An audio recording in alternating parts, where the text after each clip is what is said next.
Good morning, Saturday morning, Shawners. How's everybody today? Good morning, Ian. Sorry I missed you a minute ago. I was getting a few things finalized there. And good morning, Francisco. How's California today?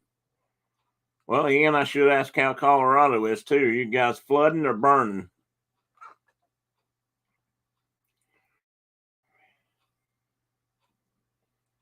Oh, did you, Ian? That's interesting. I have to I have to mention that when Mark gets here. I think he'll be here in a little bit. I hope. I gotta fix something here. My screen. There it is. Was all messed up. Hey, Dave. Welcome in.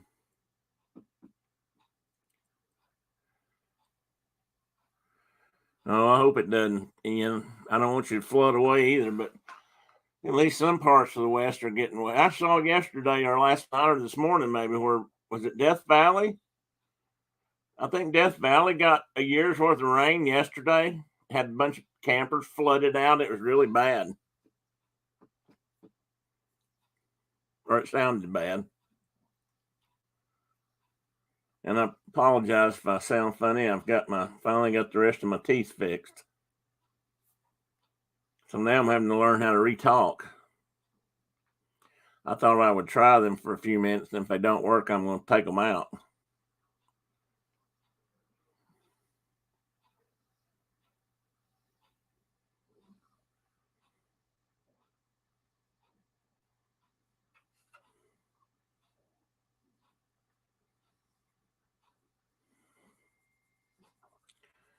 I tell you what, to the north and slightly east of us, Kentucky's had it bad the last couple of weeks there. And I'm not sure how much relief they're getting, to be honest. I think it's supposed to rain. I think it rained again yesterday. You put too much water in those gut hollers and valleys up there, and they just can't take so much. And it all runs downhill, and those hollows act like a funnel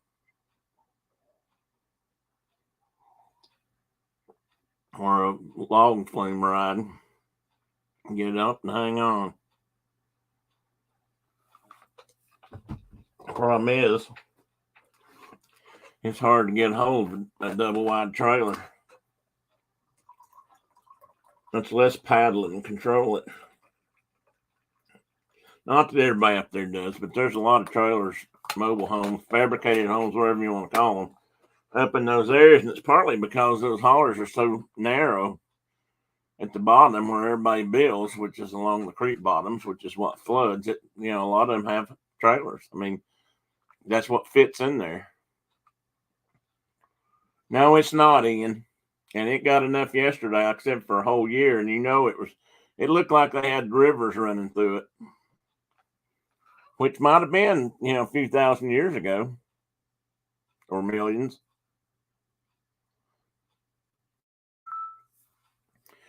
I've never been to Death Valley, but I've been in some desert country. And I bet after this rain, if it does stop, well, and probably even if it doesn't, there'll be blooms. Everything out there will start blooming. I've been in the New Mexico in the desert, and it would come a big rain and then quit, overnight. And you'd go out, and every cactus, it seemed like everything out there suddenly had a bloom on it. It's beautiful. Somewhere I have some pictures of that on slides. I still need to get a slide converter for my computer so I can get some of those pictures online. I have thousands probably, but probably most of them aren't fit to show people, but some of them so I think some of them are. So Dave, what you got on today? You guys going somewhere, or are you staying in out of the heat?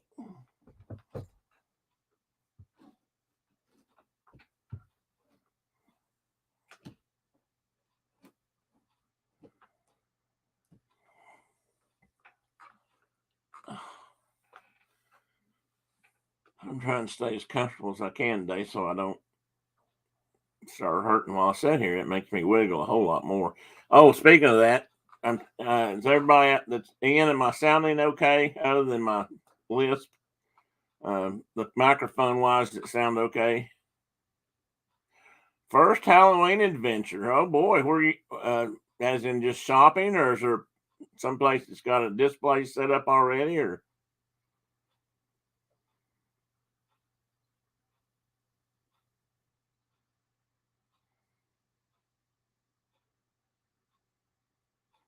I've got my two somewhat rebellious Rage Against the Machine flags up today. I got my uh, Whiskey Rebellion flag here and my pirate flag over here.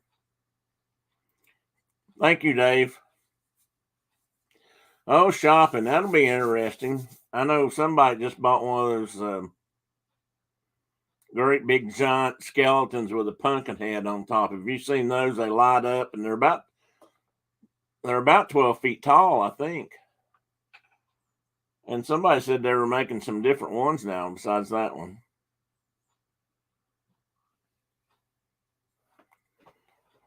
Mike and everything's good, Teddy.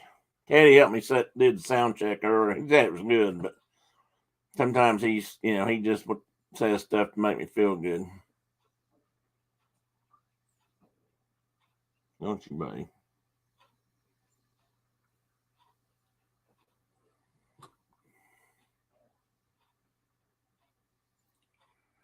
He may not get on camera much, but he never misses a show. If I'm sitting in this chair, he's sitting in his chair probably 95% of the time. Almost as good as a dog might do, aren't you? Oh, that offended him. He may never come on again. How about you, Ian? How are you feeling today? You've been a little bit puny, as in, under the weather.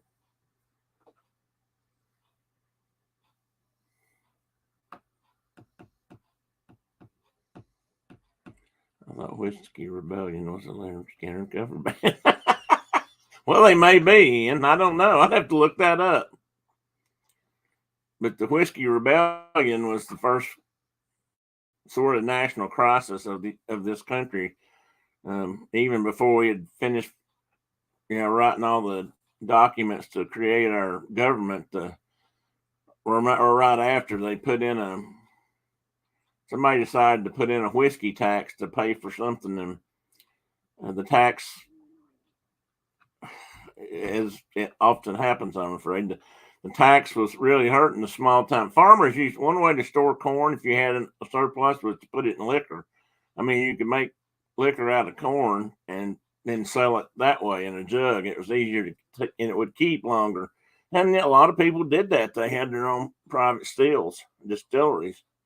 Well, they put a tax on all distilleries and whiskey, and it was kind of aimed at the bigger producers in the cities or towns, but it was hurting the smaller guys and farmers. And so they sort of rose up in Pennsylvania and had their own little rebellion. George Washington had to put his uniform back on and go there and put it down. And then after that, it was done. I don't think it lasted very long, but this is supposed to be a reproduction of one of the few flags that was left. There's actually an original version of this flag, or maybe the original version of that flag, in a little pub up there. I can't remember what town it's in. I've had pictures of it somewhere. Still got the cough, but getting better every day. Well, I hope you do. I hope it keeps easing up. Brenda's still kind of under the weather. She's been up and down some more. I'm trying to run her around the house a little bit to get some of the soreness out. Yeah, they did, Ian. And then, like I said, George Washington had to redon his uniform and ride over and kind of shut things down.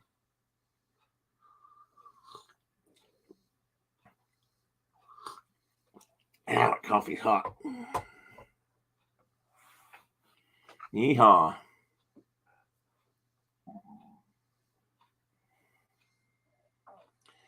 And I don't know for sure that the whiskey tax may have been one of the first taxes enacted by the United States government I'm not sure about that though.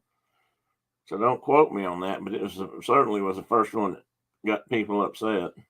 But what I've read about it didn't really treat farmers and small time. I mean, those guys might have made a few dozen jugs of corn liquor a year out of what they had left over. Didn't feed their animals or grind into meal or sell to somebody else. But so they would, grind it up and put it in the mash and distill it out for liquor. But compared to a company that might have been making a few thousand or 100,000 jugs of liquor a year or whiskey, it was a lot of difference. But the farmers didn't like it, so they got mad.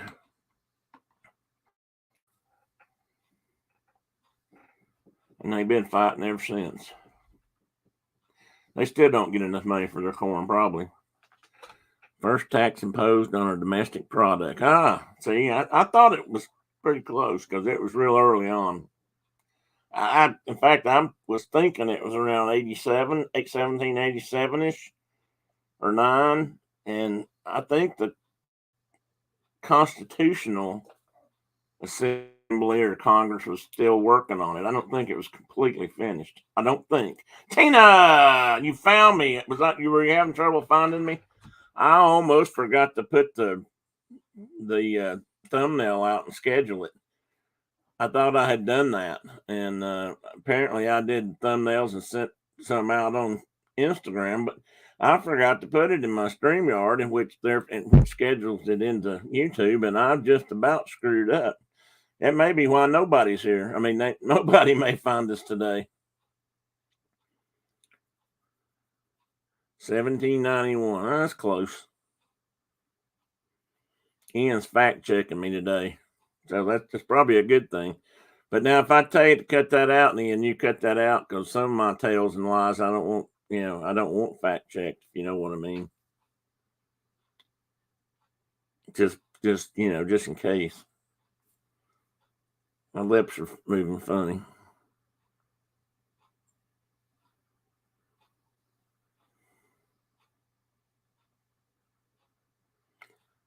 Of course, there still are liquor taxes, and they still have a stamp on them. But I guess they worked it out.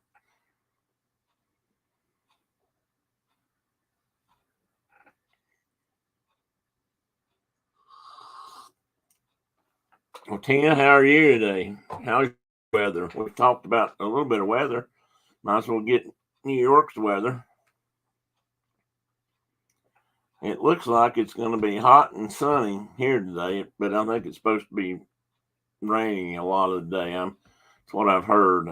The weather people were or the news ladies this morning were local, were a little down because they thought the weather was going to be really crappy all day, but I think it's supposed to be mixed.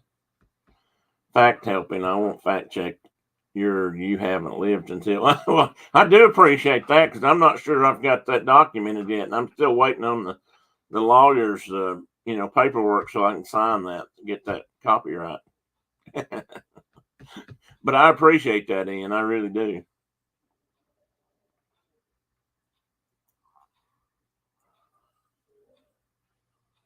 So, Tina, did nothing come up on Facebook at all? Or did it pop up late? I don't ever see my own. I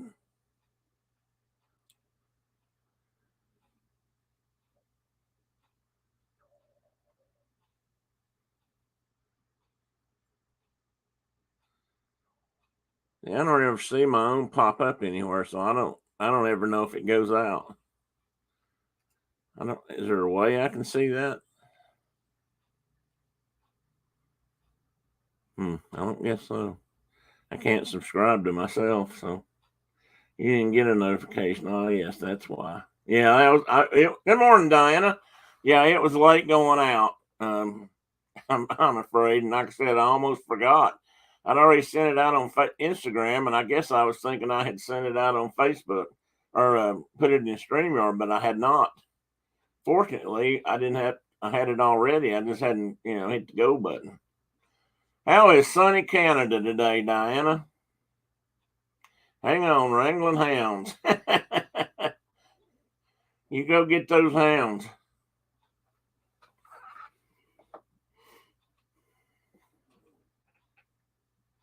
Get back here, Danny.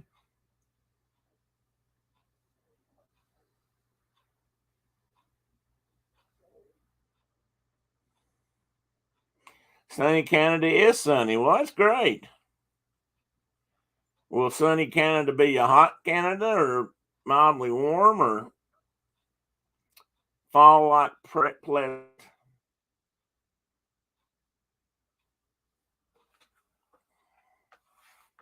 I can't wait till the end of this month. We'll be getting close to fall finally, and it'll get down and maybe it'll get down in the upper 80s. Some of the humidity might blow out. They want to go out, come in and get a sip of water, and head back out. Well, just like kids, Tina. I mean, that's what my mom said I did all day long when I was growing up. You know, in and out, in and out. Shut that door on your way out, you know. And sometimes it get locked and I couldn't get back in.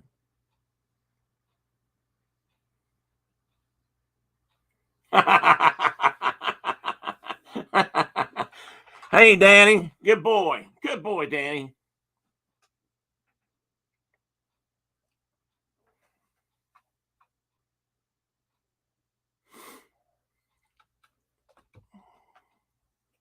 Oops. I lost my bookmark. Well, I've got some really cool pictures to show today. I hope you guys can see them.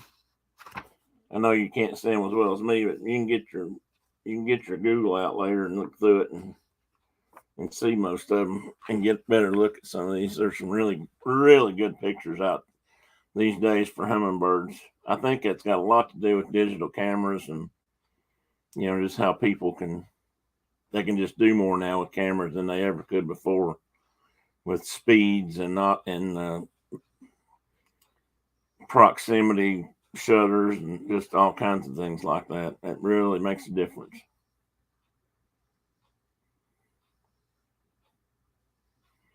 I think Shelly might even have a couple of hummingbird pictures that are really good and close up.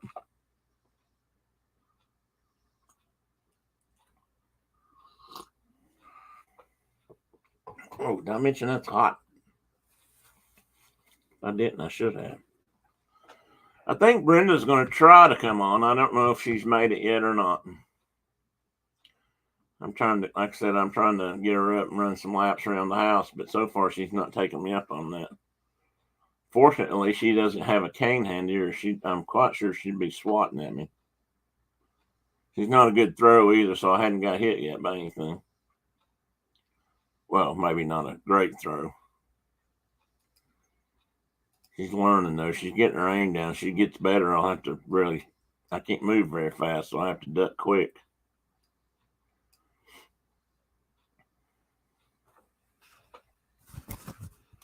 Well, I'm kind of waiting around in case anybody's wondering.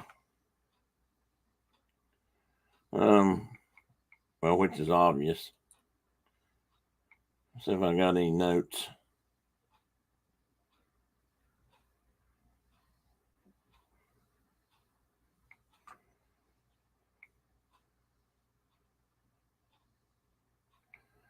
Nothing I can talk about on here. I did have something from Dollywood.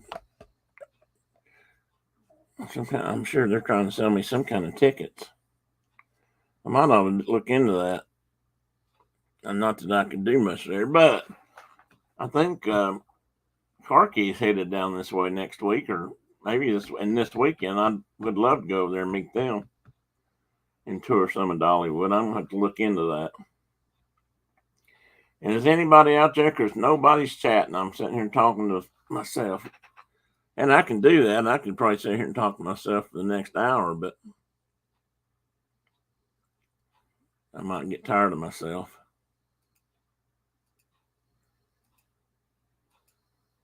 You know, I can hit all these buttons as long as I'm the only one in the house. I guess it just doesn't matter. Ooh, there's picture in picture. I might have to try that. Where you want to go? Well, if you ever do die, I'll be really upset if you guys don't call me up and let me know so we can meet you somewhere or go to Dollywood. Oh, don't you hate that, Ian? You go to work and then you have to actually do work while you're there. Tell them to get out of there and leave you alone. And they could be tired of listening to you. Well, that's a possibility. I think you're tired of listening to me. Welcome in, Brenda Pruitt. I was just talking about you. Hey, how are you?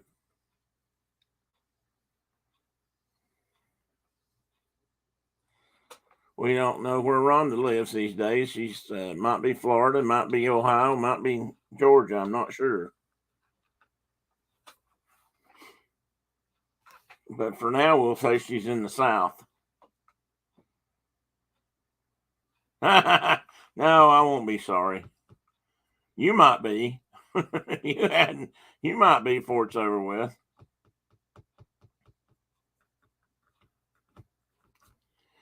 Funny part of that is I'm house sitting, so I'm not. Well, I wasn't so far off, then, Rhonda.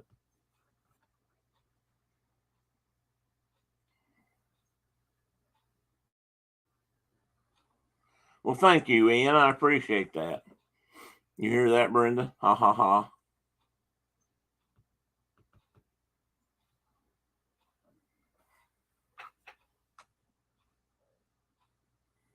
Oh, that's okay. I figured you'd been busy working on something or doing something. It sounded last night like you're between jobs or teaching assignments. I'm not sure which. Not, not that I need to know.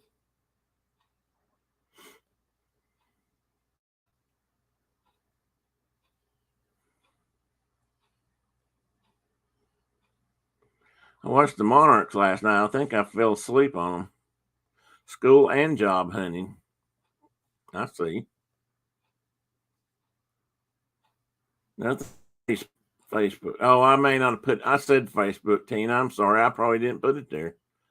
You're checking the bird. What does that mean? I'm checking the. Oh, Twitter. I don't do Twitter.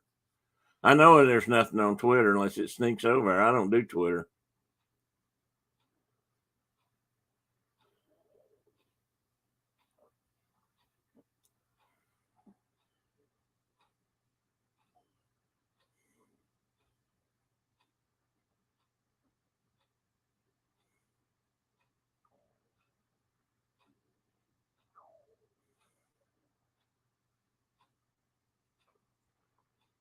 Twitter is good when you need information before the news agency speak. Well, it does seem to be that if you can depend on it. Of course, you could say that about the news too, but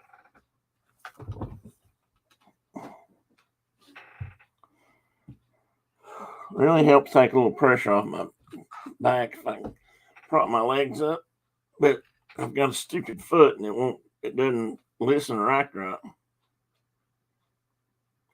No, I didn't think to put it on Facebook. I barely got it on YouTube, Tina. At least I hope I did. I think I got it. I think I at least got it on YouTube. But I don't know why it notices didn't. Well, it didn't go out because I got it out too late, probably. I know it was after. It was probably close to 9:30, if not after.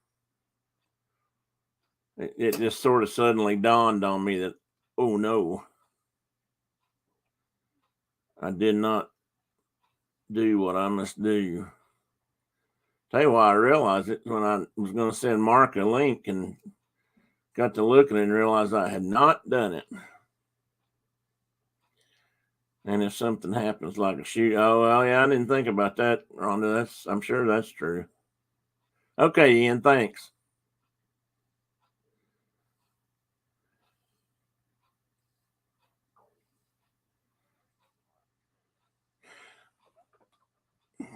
To me, I mean, all I ever really saw and heard on Twitter seemed, this may sound strange coming from me, but it just sounded like mostly it was a place to argue and stir things up and maybe spout untruths either way, or just keep people on a boil.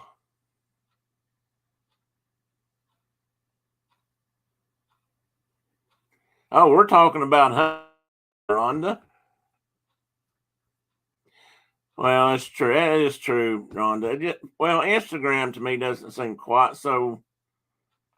There, I mean, there's some, yeah, but it doesn't seem quite so I don't want to say confrontational. That's probably not the right word, but I don't know. It seems a little bit more relaxed. Oh, I cut out. I'm sorry. What I was saying was we're going to talk about hummingbirds today. It may not be cutting out. It may be my speaking. I finally got the rest of my teeth in this week, and see new teeth. But I'm having to learn how to talk all over again.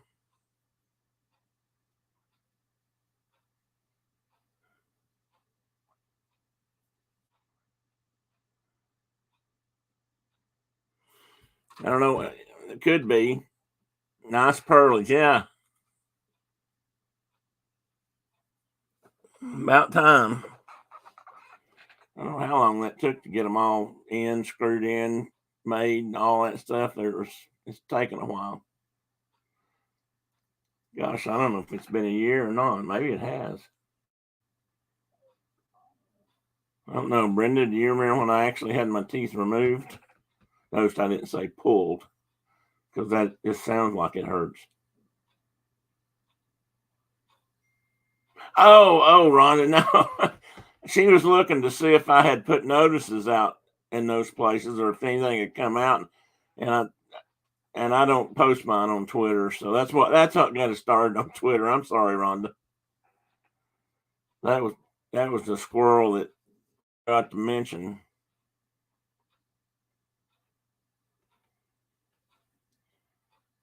Okay, Tina, what does?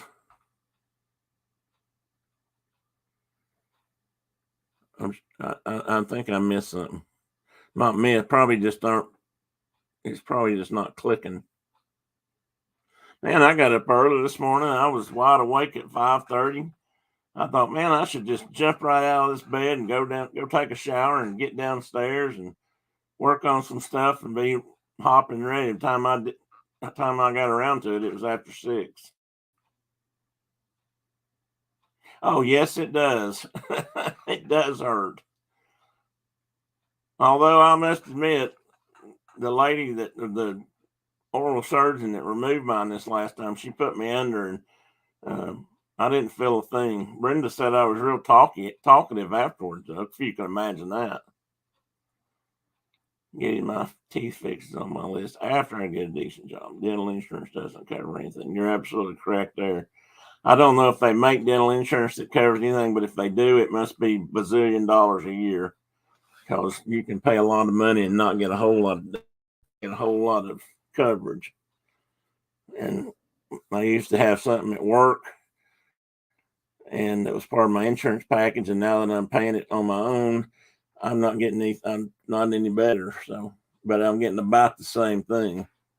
So at least it didn't go downhill.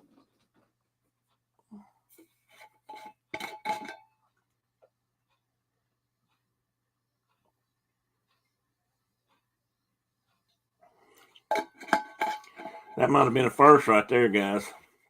That might have been my first drink of water on my show since I started it, because it usually comes out of a hot pot. Donna says she got up when you I can't remember the last thing I stayed in bed until 9 a.m. Well, I tell you what, if that's the case, then good for you. And I stay in bed till 9 o'clock too often these days. After I didn't have to get up at 5 o'clock anymore, I quit. Although I kind of miss it. I'm a morning person, so I kind of miss not up early, to be honest.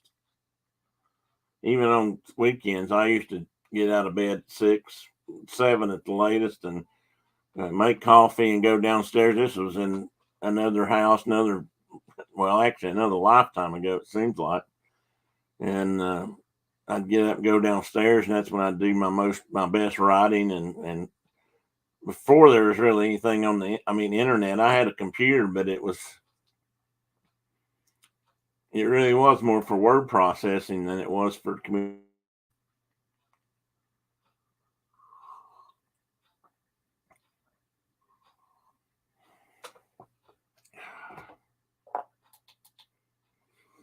Anybody else use a cup warmer? I've used cup warmers for years, and some of them are warm enough. Some of them get too hot. And this one cuts off. I like ones that cut off, but if I walk away from them and forget, I'd like for it to go off during the night or afternoon, whatever. But this one goes off too soon. I mean, it's probably over an hour or maybe two, but it goes off, and really it's got a low and a high, and the high just barely hot enough for me. I wouldn't mind if it kept it just a little bit hotter. That's really hot right now because I just took it out of the thermos. Tina says, I'm the same way. I wish I'd go back to getting up early, but I'm so Tina, me too. And that's this. I mean, if you do all the listening and watching you probably don't get much sleep at all. I was up last night watching the Monarchs in Disneyland at 1 o'clock, after 12 anyway. And, I got to thinking, I really, and I woke up feeling pretty decent. Boy, ain't that the truth, Tina? Yeah, it really is. Yes, they are. They are. Being out in California really cuts into my sleep time if I stay up and watch them. Like last night, I was online on my phone and had them on the TV, and then I just started watching it on the TV. But when I woke up, the TV was still on, and Michelle and Hannah, who looked a couple years younger, were making something. So I don't know how many Monarch moments I watched in my sleep. She fell asleep with up and went to bed. Well, I was already in bed when I was finally quit. I mean, I was watching them in the bedroom, and out I went. I don't tell Michelle that. She'll think it might be, because of her, which it was not. When they were driving, I went to sleep easily. The road noise was soothing. You know what, Ron? Have you ever looked? I wonder if anybody's got a car sleep noise thing for internet. I mean, they've got water and rain, thunderstorms, and winter storms, and fireplaces and all kinds of things that and it's supposed to be airplane noise, which I think so. I wonder if anybody's got car noise, because that I don't know anybody unless even Brenda can. I don't know much of anybody that can't go to sleep in a car. Let's see. Rhonda says, oh, wait a minute. Yeah, I was giving them a few hours while I was sleeping. That's for sure, Ian. Rhonda says, I have autoplay off so that it doesn't cycle through something I have. Well, I thought I did too, but I must not have it on my TV because it'll keep playing. Unless I set a timer on it or something. If they make one on the way back, Rhonda, maybe we should. Oh, he's going to record it. That'd be a good idea. He could probably do it. And then, all of us can listen to it when it is time to go to sleep. We probably have to promise not to listen to it while his show is on. ASMR driving. Okay, well, I may have to do that. See if they're any good. The airplane ones they've got, I thought would be excellent. But they're not really good airplane noises. I mean, they're not realistic for me. I could go to sleep listening to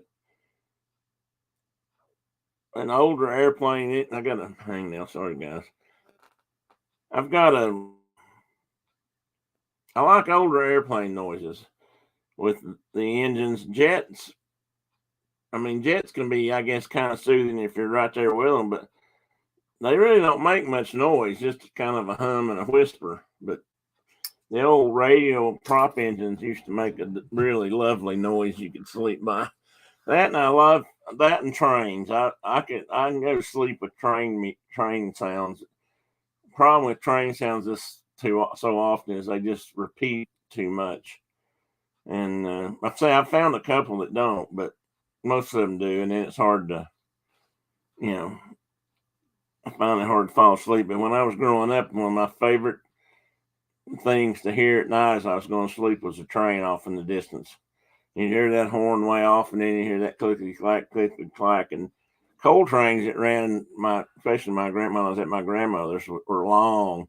200 cars was not unusual, and 200 cars would about put you down if you're already in bed. And I really enjoyed that noise, but I can't quite get it on. I haven't found a good ASMR or just recorded sound for trains yet that I really like.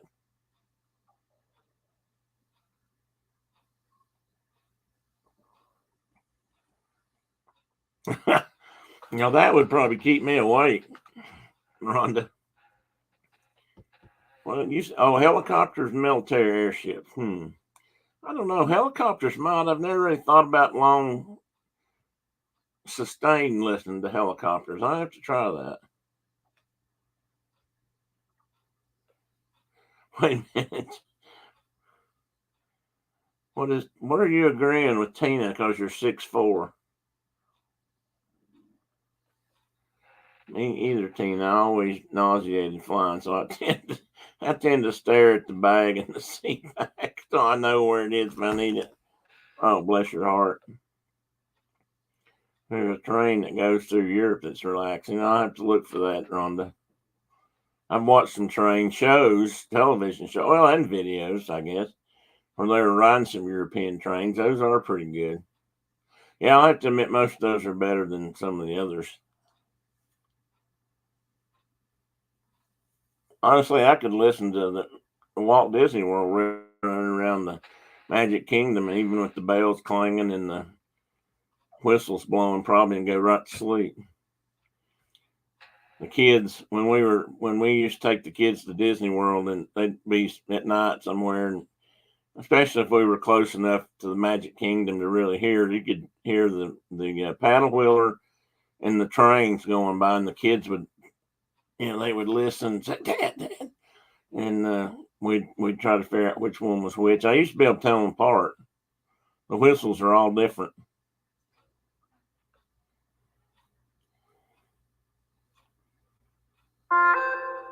And funny story about that, the whistle that's on the riverboat actually used to be on one of the trains, and they took it off the train and put it on the riverboat because they thought it sounded better, more boat like, I suppose, and they put a different one on the train. So the trains all sound good, but the one on the riverboat actually came off of one of the trains at Disneyland.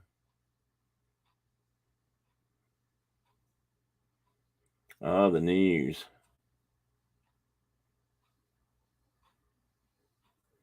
Rhonda Brenda talks about that sometimes too, and I've had that. I don't know that I have that problem so much now. When I was working and it seemed like I was always under stress or pressure to get something done, then it was more of a problem. But right now, it's not nearly as bad. I see my brother.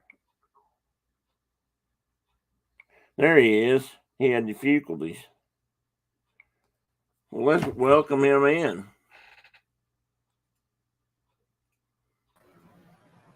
Good morning.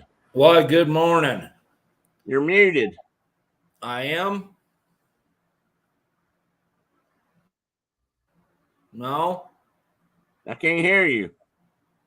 Well, Am I muted? what does that mean? You can hear him, Tina? You can. Hang on, Uncas. If you can hear me, hang on. Let me figure it done.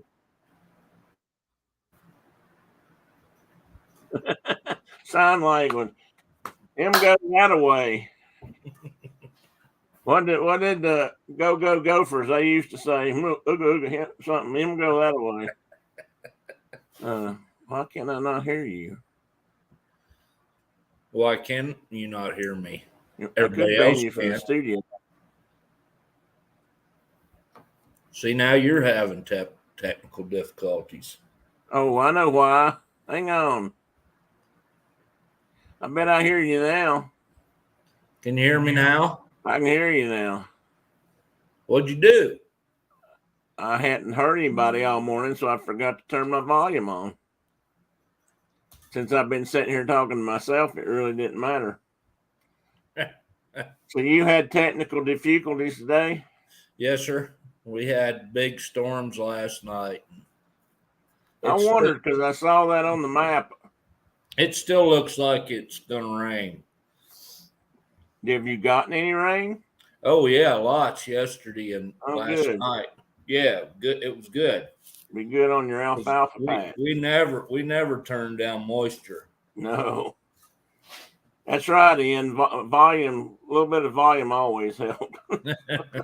I'm plumb off the screen today. I'm going to adjust my camera. Maybe that'll be. No, don't do that. I'll puke in a minute. Stop that. You know, I didn't really have that Well, I had it a little bit when I rode with your dad, but most people didn't make me car sick. Your dad kind of tended to, but yeah. But I don't think I was the only one. Well, I was car sick my entire life, so. Well, maybe that tells you something. Yeah, my dad drives like a maniac. That's what it told me. Yeah, that's close. That's probably right. Well, at least he's always ready to get there. Let's put it that way. Well, I put together a whole bunch of slides. You told me already. Okay. Are you there by your lonesome today? I am. My wife and all the girls went to see the the Chicks. Oh, that's right. You're not allowed to say Dixie anymore, so. I figured they'd change their name just so people would listen to them again after all that. I don't know. They all drove down to Salt Lake last night or yesterday afternoon to go watch them. I've noticed that if you want to do much of anything, you seem to have to go to Salt Lake a lot. I don't. Well, I mean, I can just walk out the backyard. Well, others do. Let me put it that way. People that like town stuff have to go to Salt Lake. Yeah. And why would you need to go to town anymore? Because you can order everything. I mean, yeah, I agree. I mean, you get cowhides and I call up the Amazon.com and they just send it to me. I don't even have to go anywhere. Don't have to get out of the house. Don't have to get out of the way of the barefoot lady pushing the buggy in Walmart. Right.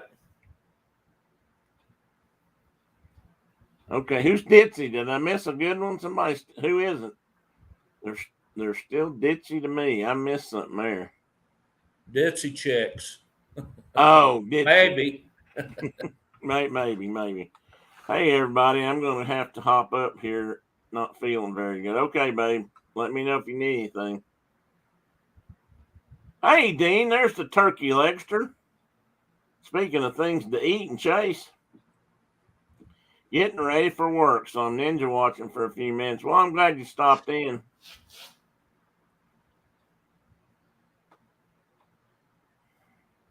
Brandy, you still sore, I guess. Yeah, she is. She may or may not answer now. She might have had to jump. Well, jump is a big word. She might have had to get up. She's still moving pretty slow, but she's trying to get out a little bit more. Hey, Chuck says hi to T. Tell Chuck I said hi. Him and the dogs. I was telling Danny what to do. One of her hounds a while ago. I was telling him over the computer. She said, he's listening to me better than her. Well, you have on a shirt with a collar. I do. See, I dressed up today. I see that.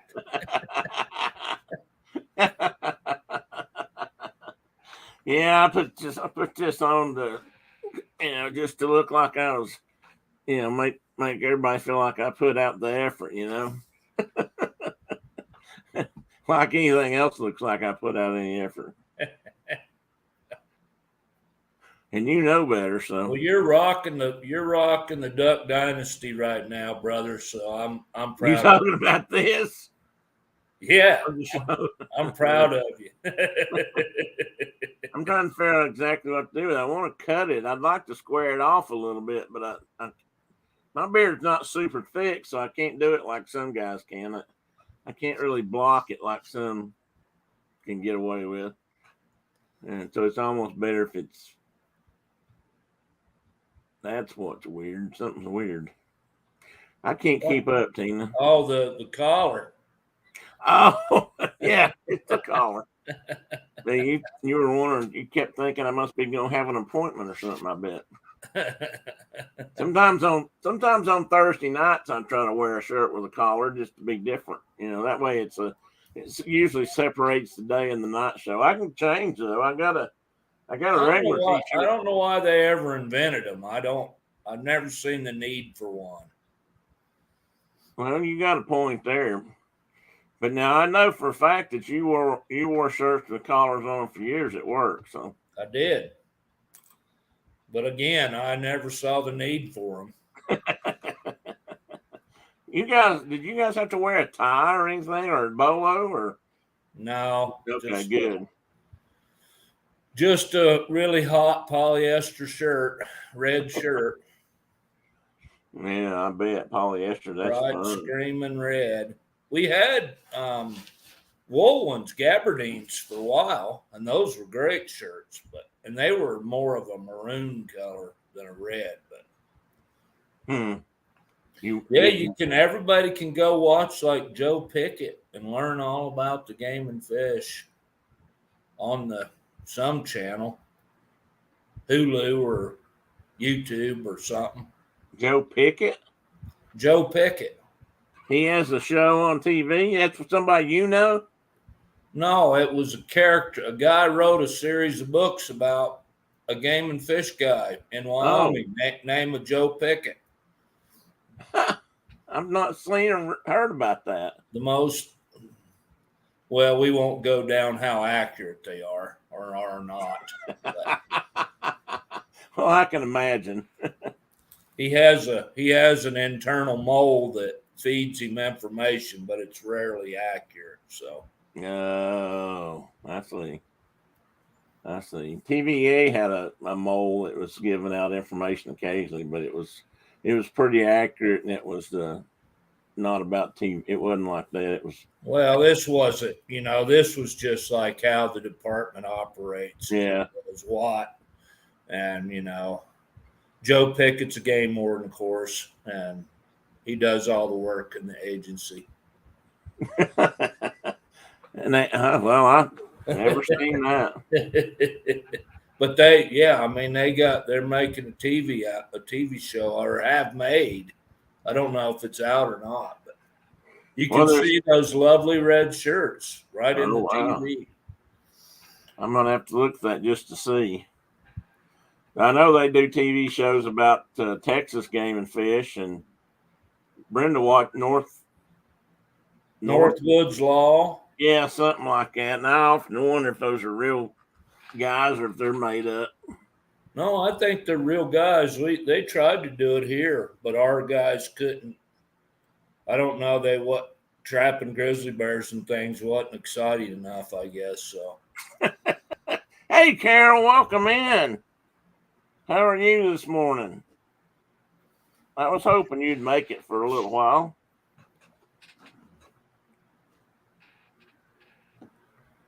I believe Carol is hitting the road sometime soon to head down this way, Mark. Down to Tennessee or going down to Disney World? No, down to Tennessee, in this area even. They're going to go to Gatlinburg, Pigeon Forge area. Go to Dollywood and hang around and see the mountains, I guess. And other things such as that. Well, that's not Carol, no squirrels yet, but we're getting ready to run some hummingbirds out of this place. You want to watch? Can you stay watch that?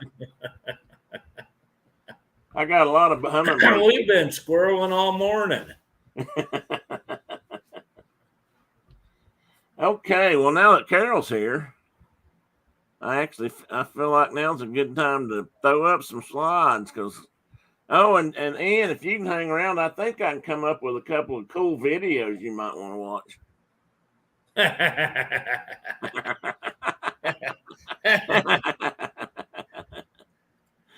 Oh, buddy. Plug in.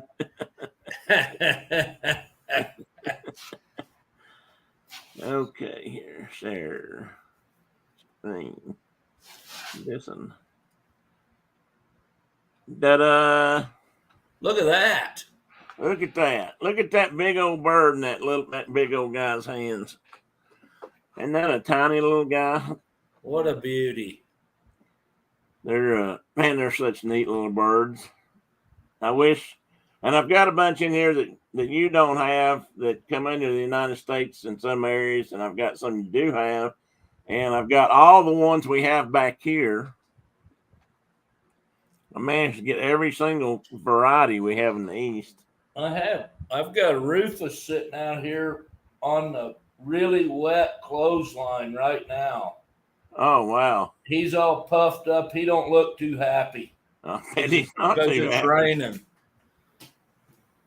He's probably sitting there thinking, why didn't I stay in Florida or Mexico? Yeah.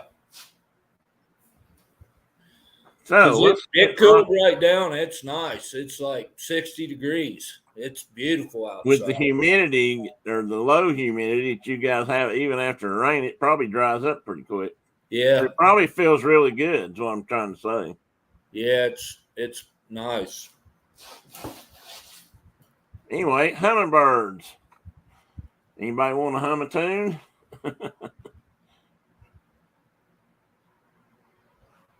I'm glad you're feeling better, Carol. That's good. Ian needs a nap. I'll run you something in here, Ian, if you need a nap for a little while. Just hang the do not disturb sign on your door. He said run the video. That I think that's his kind of surreptitious way of saying go ahead and play the video. I need a nap. Well, he's going to have to wait just a little bit longer. Is that a actual word, surreptitious? Maybe that's not a word. Maybe I just made that up. No, I think that's a word. So, hummingbirds. And I thought I'd put a couple of really cool pictures. One of the really neat things about hummingbirds is they only exist in the New World. North and South America. There aren't any hummingbirds in Europe, Africa, Australia, anywhere but here. And I didn't know this, and I'll talk about it a little bit later, but I thought they had hummingbirds in Hawaii, but they really don't. We'll talk about that. I got a couple of pictures. We'll talk about that more later. So here's what we got, more or less, in the U.S. We've got in the East, we got ruby-throated hummingbirds. Somebody give me a rim shot. You poor devils. Tina said you used whatever you said, she used it you used it correctly in a sentence and everything. And look at that list. Is that fair, people? I want to say, just look at that list. I mean, the guys in the West just have everything. Now, I'll admit some of them are on the West Coast and go down to Mexico. They don't get up here. And there's a whole lot more in South America that I do not have on here. These are the ones that visit. You don't even have one of the ones we have here. Which one? Black-throateds. You've got black chins, but that's a different bird. Yeah, it is. I thought did I not put that in here? Negative. I tried to go by. I went by Sibley's on what was really up here, but I have a black-throated in here in a minute. But I don't have it here. I missed it. I don't have it in here. We get them here at the house, so that's cool. Well, if you get them at your house, then they're there. And a lot of those on that list are only live in like Southwest New Mexico and very southern Arizona. I think the only ones that really get up your way that I've got on this list are most of these over there. The That last list. one's there. Yeah. Yep. Most And of these others stay and the south. black throateds, we have 5. Okay, well, I've got pictures of black throateds. I'll be sure to put them up here. I'll put them in at the end. And a couple of them have changed names, actually, from even when my book was printed, which you'd think is odd because you'd think, birds have been named for a long time, they'd be the same, but they're always changing. Ian says his wife's aunt lives in Fort Bragg, California. Is there a Fort Bragg, California? Her back porch is better than most Avery's. Yeah, there's a lady out in Ian, there's a lady in California that Brenda watches on YouTube, and she has, I mean, it's unbelievable the hummingbirds that come to her feeders. I always have a live. Tina says she has a live stream running hummingbirds in California. I have it running now. Most are Anna's. Anna has some really pretty, most are Ann's. Maybe that's what she meant. And that's some really pretty hummingbirds. Yeah, they've got a lot of stuff that comes into there, even ones Mark wouldn't see. Like he said, they don't get that far up north. But there's some that come up all the way up to the northwest coast, but they don't come inland much. They're just around the coast, and then they go back to Mexico where they hang by the coast again. I don't know if they go out and catch a little bitty fishes or what they do. Oh, buddy. Boudreaux camel. It's on the Mendocino coast. Okay, well, there's Fort Bragg, North Carolina. I didn't know there was a Fort Bragg out there, too. Anyway, that's the list. And here's our little ruby-throated. I probably could have found a redder picture. I tell you what's unique about hummingbirds, or a thing that's unique, is that depending on how the light hits them, really depends on the color. The colors may be dulled, or if the light's hitting them just right, and you'll see that in these pictures. Some of them just are brilliant if the light's hitting them right. And if it's not, they just kind of fade out. But their neck feathers and stuff are not the only ones that have that glisten, that what would you call that? That don't refract the light the same. I mean, they have glittery feathers all over their bodies. It's not just there. Some of their backs light up if the light hits it right. I mean, they're really cool birds. And the other really cool thing about them that some people know, and I don't know how many of the birds you see that do this, but most ruby-throateds actually fly across the Gulf of Mexico every year twice, going down and coming up. They winter in I guess, northern South America somewhere. I didn't look that up. And then they fly back up here. And yeah, some of our birds go all the way south. Do what? Some of our birds go all the way to South America, and some of our birds stop in Mexico. Yeah, well, I figured the ones that went to South America probably went down through Mexico, too. They probably didn't fly the water route as much as these guys do. But they fly nonstop from South America to the United States in one night or one flight. Not sure exactly how long it takes them to cover that distance, but can you imagine a swarm of hummingbirds all coming back at once? They can actually see them on radar when they're coming through. Now they've got radar and stuff is so good that there are people that watch the radar now for, when birds are migrating back north. Good luck, Dean. Oh boy, Dean, good luck. Drive through. Hey, Dean, could you sneak over to Hardy sometime and pretend like you're a worker there and get steak biscuits? He's got a connection here in Knoxville, but it's not been very good so far. Okay, what have I got in here next? I got big ones. Yeah, plain cap start throat, which start throat or whatever you want to call it. But is that the one they renamed? I'm not sure. I'd have to check that one. This one's, well, if it is, this one's still in Sibley. Some of the ones in Sibley's have changed, and I thought I put those in here, but now I'm not sure if I did. And I'm not sure on this one these were labeled as male and female, and I think that's right. But some of them I wasn't absolutely positive. I went back. In fact, I went back and redid some this morning just to make sure I did have the species right. But this is another one that goes to the northwest coast and then goes down and winters in western Mexico. They're on the mainland part of Mexico, not Baja, but they're over on the coast of the Gulf of California or whatever that's called over there. So they kind of stay close to the ocean. And they're not super brilliant or pretty, but they're still neat. Here's a green, what they call a green violet ear, but now it's called a Mexican violet ear. This is one that's changed. And I did put it in. So they used to just call them green violet ears, but now they've changed that to Mexican, but some people still call them both. And I really got that question mark in the wrong place, didn't I? I was trying to write Spanish. This one, I'm not positive that this is a correct female. It was labeled as a female, and it probably is, but I'm not 100% sure. It's got a little bit more color on it than I would have expected. It could be a juvenile male. Could be a juvenile male or even a probably because it looks small. I started saying molting male, but now it is all puffed up, so it looks different. You can tell by the feather spacing that it's puffed up. So it's conserving a little bit of heat. Something flying to your window? No, I was just looking to see if my Rufus was still sitting there. He's still sitting there. Looks just like that, all puffed up. Well, he's probably sitting there trying to stay warm. He's cold.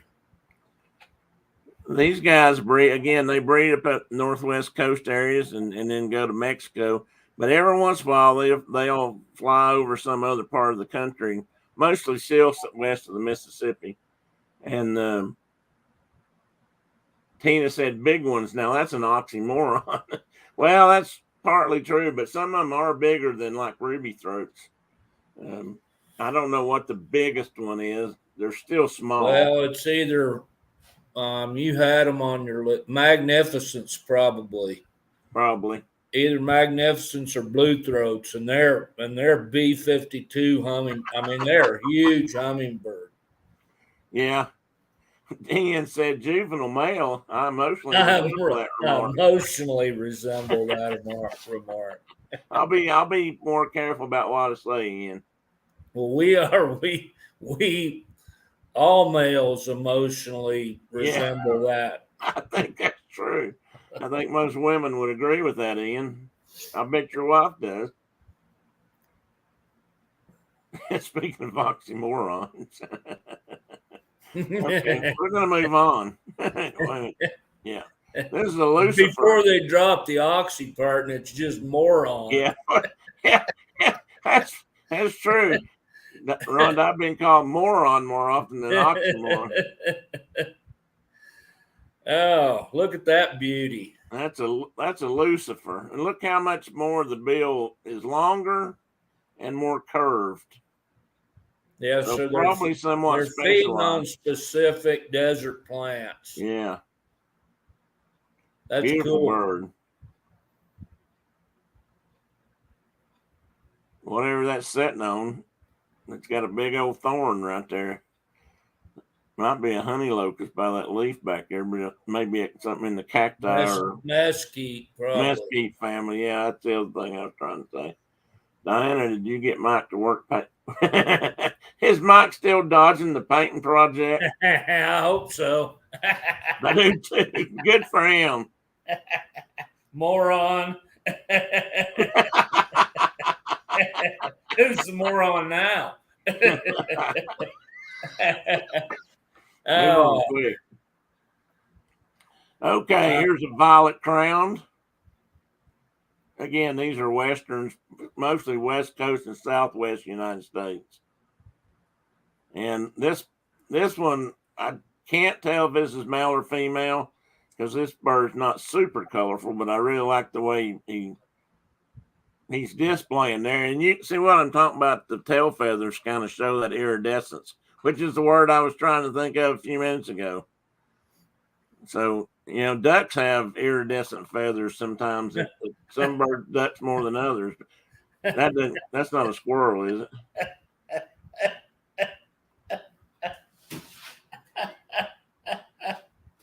What's that? Oh, Mike has cold pizza every year. Is that what you're laughing about?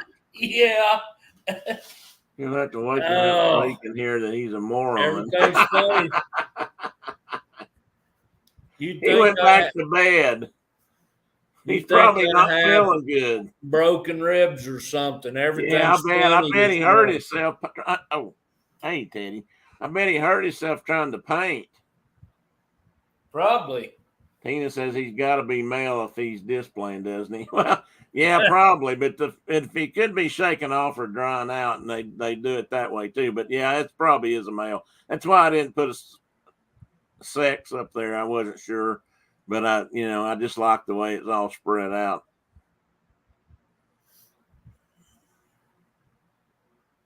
I can't pronounce this one.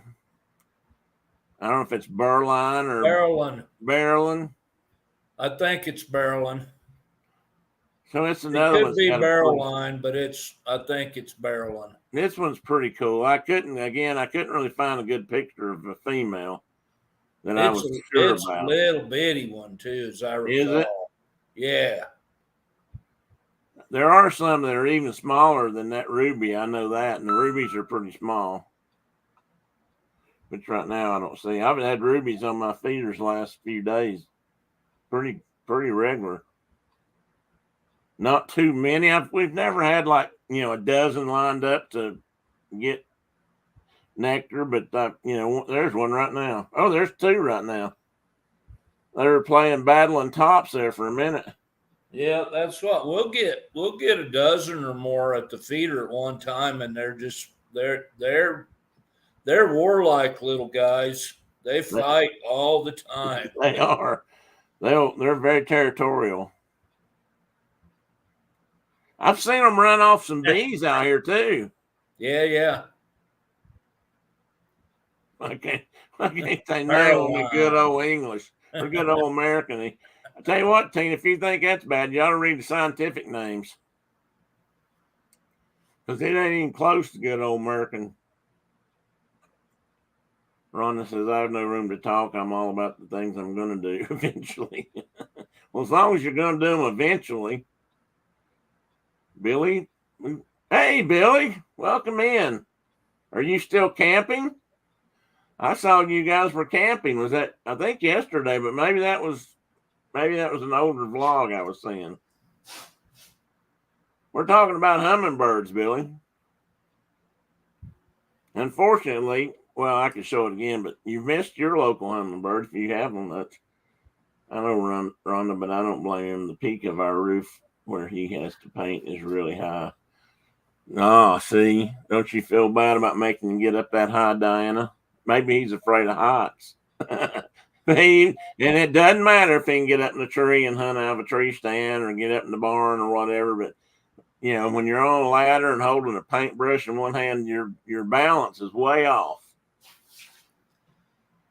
But if he's good at it, I have a great big 2-story barn that he'd be welcome to come. I'll put him up. He'd come here and paint my barn. That'd be a good. No, there you go. And it doesn't matter how long it takes him. I'm sure Mark will. No, there's fun stuff to do too. Yeah. Every other day can be, crawdad fishing or going out shooting at rabbits with a bow and arrow or something. And this is a buff-bellied. And you can get an idea of the size of it with that fella's hand there. And that's a little bit bigger hummingbird too than like a ruby-throated or the old Amasia yucatanensis. There you go. See, that's not American. Oops, I didn't mean to jump to that broadbill yet. Oop. There he is. Anyway, I put this drawing in. This is a John Gould illustration of Amazilla yucatanensis. That's close with my teeth in. That's probably not bad. Because I thought it was just a good drawing. I found a couple of hummingbird drawings, but I thought this one was, worth putting in because it kind of shows the difference in coloration on the sexes. And I just thought, why not throw something like that in there instead of a photograph? Diana says you could probably bribe him with donuts, Mark. Rhonda says, and Rhonda's got a good point. We've got a great donut shop called Cowboy Donuts.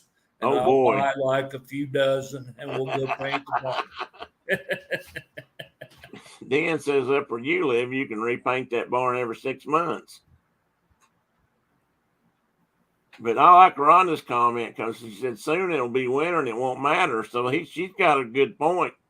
I mean, like here, if you need to park your barn here, paint your barn here right now, shoot, in no time at all, it'll be winter. So, I mean, you might as well wait till next year to do it. Exactly.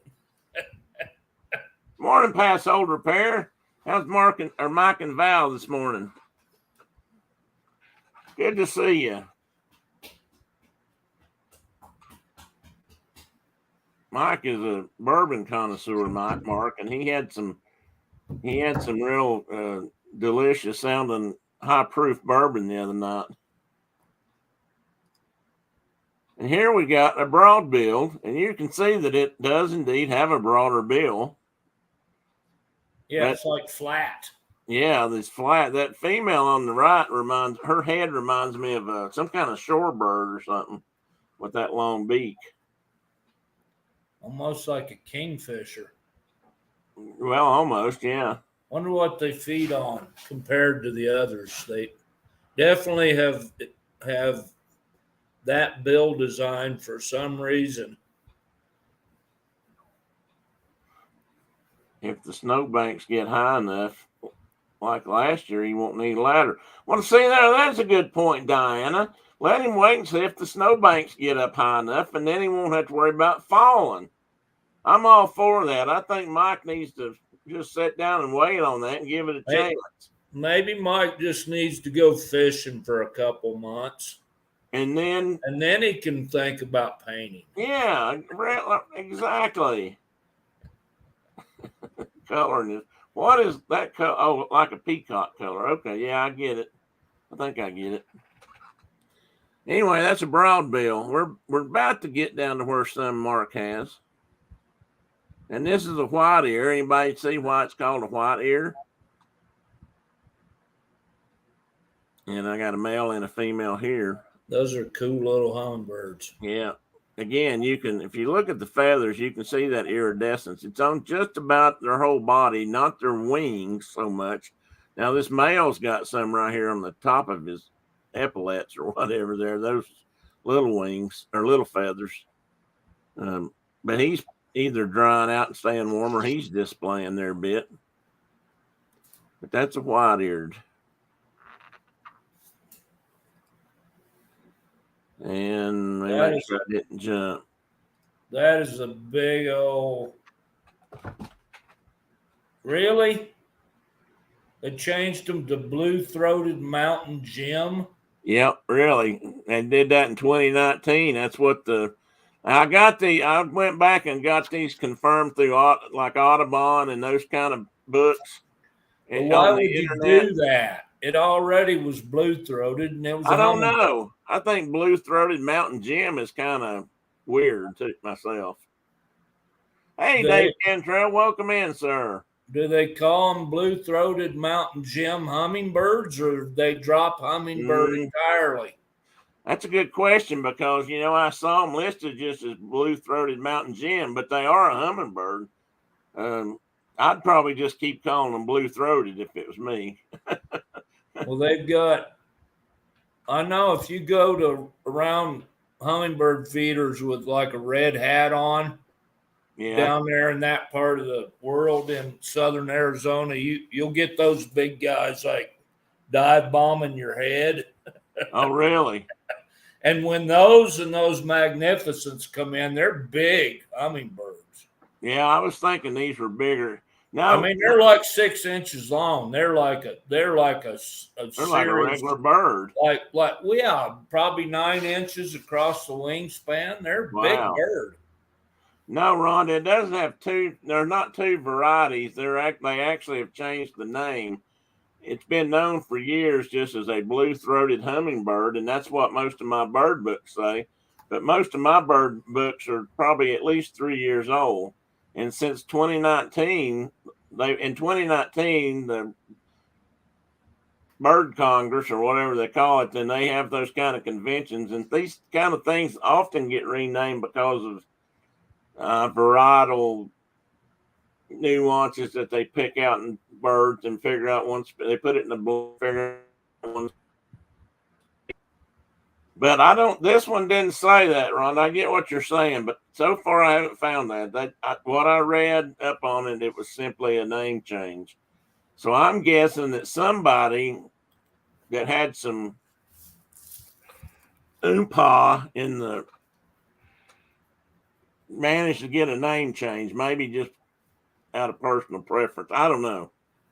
I'd have to research it some more. I probably should have, but I looked at 2 or 3 things and they all said it'd been renamed. So that's all I had to go by. But like I said, I tried to verify these through reputable sources like Audubon Society and Cornell Institute of Birds and that kind of stuff.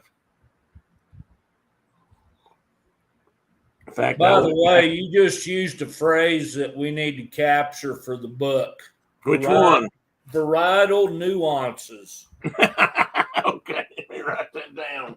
Already got it. Okay. Varietal nuances. That's a big old word for a country. I like that one. Is that like when packaging changes at the grocery store, just people justifying their jobs? Well, that's what we used to think they did upstairs where I worked, Ian. I maybe, but birds have they meet all the time, and there's a couple, at least, of really big birding conferences that happen or used to happen. Those kinds of things are getting back on track now after COVID, but I mean, and they do change bird names, and Mark always says, now that we can put them in a blender and get down to the molecular structure of what they are, we can figure out that some look almost alike and they're the same bird, but maybe they're a little different enough that you change the name. That could be the case here. But like I said, I couldn't find that difference. But hey, Kay, welcome in. Good morning. I hope it's all well in South Carolina. I could tell my favorite South Carolina joke, but Kay's heard it 2 or 3 times, I think. Do you remember that line? It's from what's his name? Civil War documentary. Who?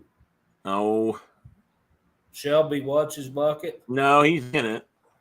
He's a character. That guy.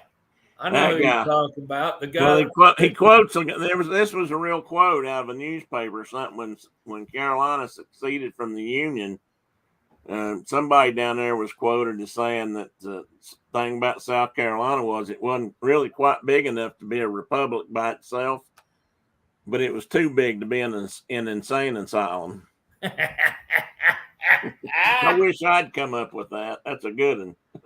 Ken Burns. Thank you, Ian. Ken Burns. One of my favorite guys. Thanks, Ian. Yeah, I have like 8 of his documentaries sitting. I've got several myself. Ian, that's why I keep you around, buddy. Pulling me out of the fire. I even have the baseball one, and it's wonderful. That's a really good series. That's a squirrel. Count that one, Tina.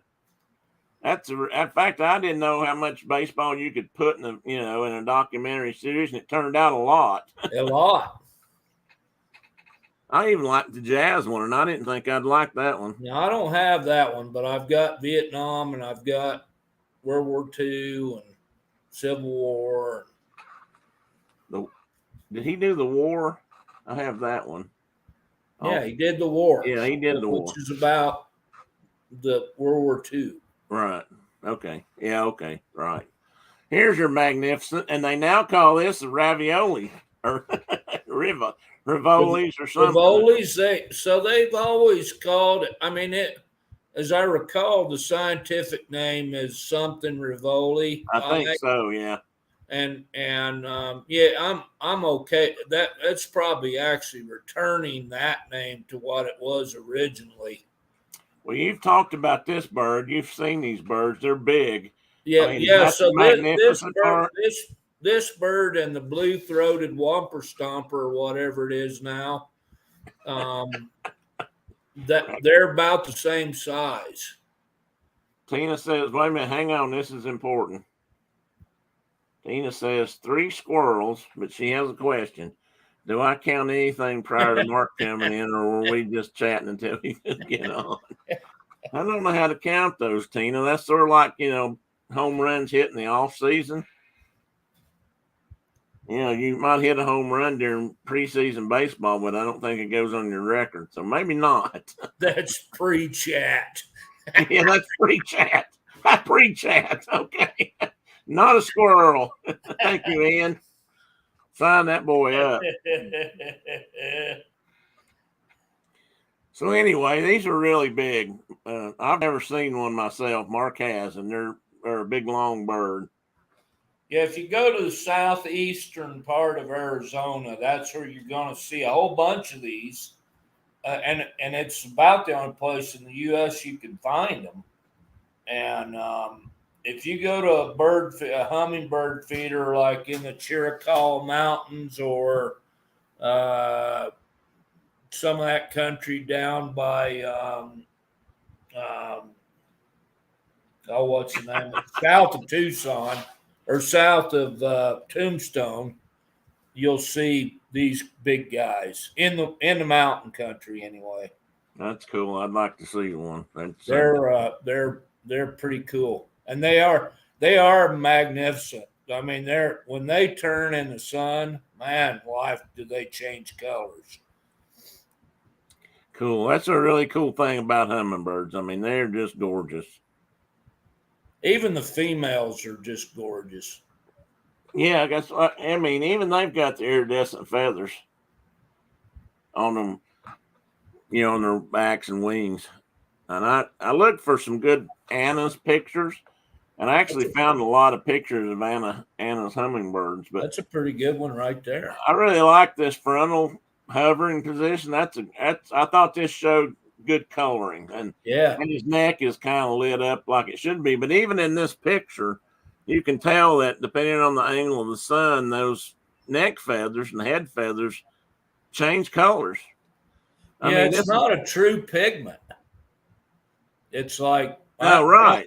I don't know how color works on hummingbird feathers, but it's not a pigment like on other birds' feathers or some other birds' feathers. It's almost like the feathers are translucent and they refract. They've got cells and things in them that make them reflect certain lights and not or certain colors and not others. They're really cool birds. I'd like to have studied them a whole lot more. And I put these in. Of course, here's a female or an immature up here in the top. I believe it is a female by looking at the neck. It's starting to develop already, kind of like a female, the coloration. And then here's one on a nest. I know I put this in there because that nest, looking at a picture of this, and I don't know how big Anna's are. I don't think they're very big, are they? That's probably about a 50-cent piece, that whole nest, the width. Yeah, that's what I was going to say. It looks big in this photograph, but, it might be this big around. I find them fairly regularly out here, and they're, not this species, but Rufus, and they're literally about the size, a little bigger than a quarter, and they'll have 3 eggs in them, and little bitty tiny eggs. And good for you, Kay. They are a blast to have around just to watch. Rhonda says he looks a little mad. He might be. That's a neat thing about hummingbirds. They're little, but they are packed full of venom, but vigor. They don't like other birds. Sometimes I've actually watched these out here at my feeders run sparrows or not sparrows, but finches, purple finches and things off the feeder just because it's close by. And I've seen them run in there and kind of challenge them to a sword fight. And was it Julius Caesar? Huh? Was it in Julius Caesar that the quote although he be little, he is mighty, or he is fierce. Maybe it was. I can't remember if it was Julius Caesar or I'm not sure, but that fits a hummingbird very Yeah. well. And when there's a whole lot of hummingbirds, like Mark might have, and my aunt used to have dozens around her house in the summer. She'd put up feeders all around her yard and on her back porch, and there were just dozens, if not hundreds, of birds in there all day long.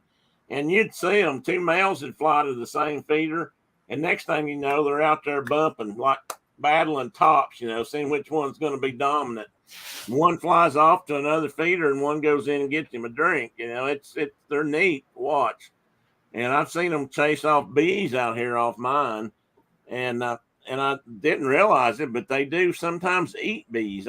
Some of these hummingbirds actually catch bees, and I didn't realize they did that, but they may be feeding their young that way.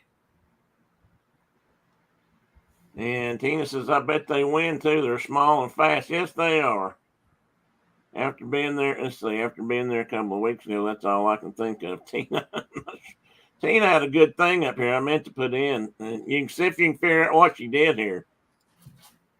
It's iridescent. Like the 50th Walt Disney World anniversary. See what I did there? I see, Tina. I see exactly what you did there. And that's pretty sneaky. That's a good one. I like that. Hey, Mike, Mike, have you been out painting the barn, buddy? I know you've been working hard. Now, your wife said you went back to bed, but I know that's not true. I bet you were out there on that tall ladder. We have a solution, though, Mike. If you have to get up high, wait till winter. Diana said the snowdrifts get real high, and that way you won't have to, climb a ladder so far because the snow gets so up close to. So I think you ought to put off that painting on the eaves until wintertime, and just see how that works out. And if it don't work out, you can always paint it next year. What do you think about that? Just thinking, we think, we study these kidneys, man. So don't believe her. What? Mike said, don't believe her. I'm taking your side, buddy. I'm taking your side. Rhonda says it's hawk migration season, and we were talking on a local Facebook page. I saw a hawk a couple of years ago raid another bird's nest. Birds are mean. Yeah, birds do eat each other, some of them. Hi, buddy. Say hi to everybody on the internet. What are you doing? Just getting friendly? Want to show off a little bit? We're talking about hummingbirds. You got anything to add? You got anything to add about hummingbirds? Come on, buddy, get up.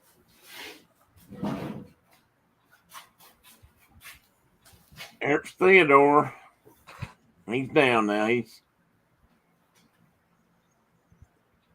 You were out getting donuts for everybody. Yeah, where are ours? Don't you open that box of donuts till we're all out of this room. That is not fair.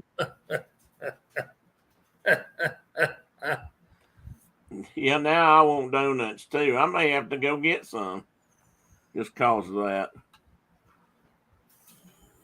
Hawk migration season, when it really gets going, and later in the early fall, Rhonda is really special because then you'll see hundreds, or sometimes you can, or dozens flying. They'll hit there's some places around here where they do hawk counts, and they get up and they'll kettle up, which means they gather up and spiral up, and they'll hit the jet stream up there, and they'll just go zooming by. And it's a lot of fun to go out and count those rascals when you can.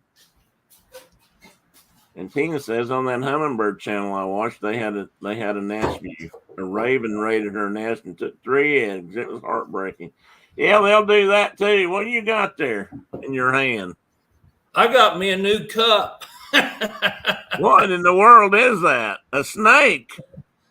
It's a Craig Ferguson Rattlesnake Museum cup. That's a Atrox, isn't it? kind of funny color, but it's got a striped tail. It's from New Mexico. Well, I know maybe that's true, but what species would you call that? It's an Atrox. Okay, well, that's what I thought. My youngins from the Southwest sent that to me. Oh, well, that's cool. That's going to be and Craig Ferguson on the Late Late Show used the same cup. Okay. Is it okay to drink out of? Some of those cups are hard to drink out of. Well, it's going to be tricky, but it'll be all right. I'm not sure. They can make the head of straw, but I'm not sure I'd want to put my mouth over the head of a snake, even in a cup. Okay, let's see here. I saw something about eating birds. Ian says we had a hawk nab a baby rabbit right outside off our back window. Nature is hard. Well, nature is about survival. One of the greatest things Mark and I ever watched, and I'm sure some will disagree, was we were setting up in Indiana one year in the teepee. Carol says, I'm impressed at how some of the small birds chase the hawks away from the nest. Oh, yes, they do. Kingbirds are the best. Kingbirds are the most valiant. They'll fight anything. And they're not much bigger than these hummingbirds.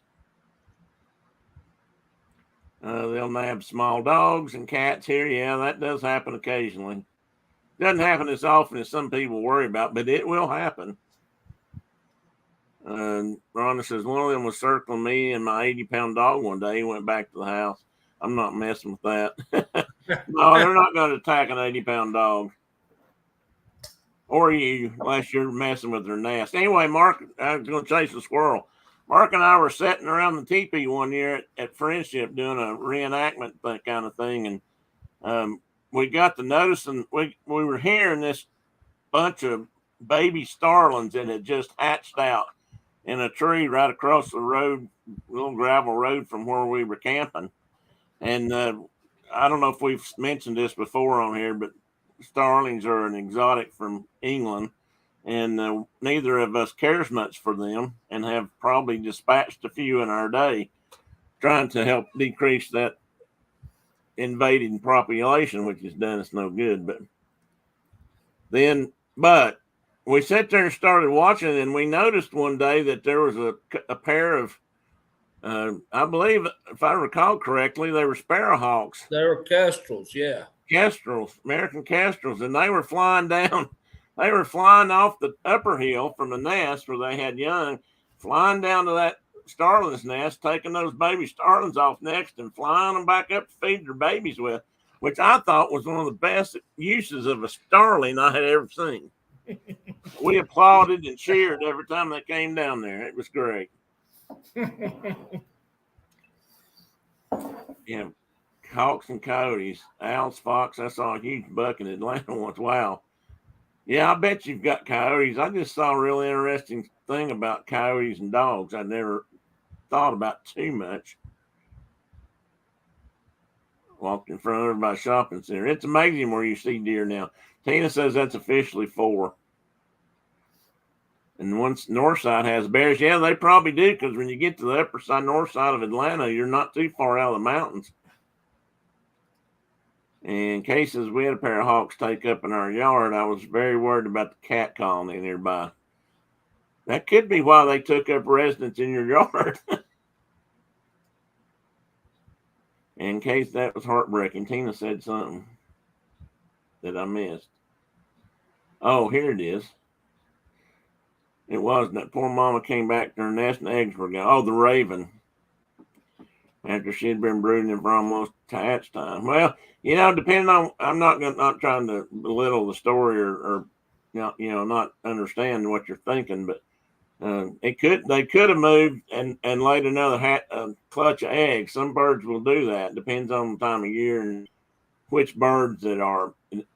But there's a real drive in most birds to try to procreate, so they'll often lay more eggs if they need to, or at least some of them will. Anyway, moving right along from the Annas. Now, do you guys have Annas, or are they further south? South.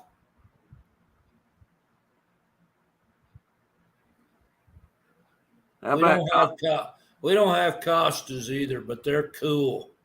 yeah, that's a neat looking bird. There's lots of them in Arizona. They're a cool bird.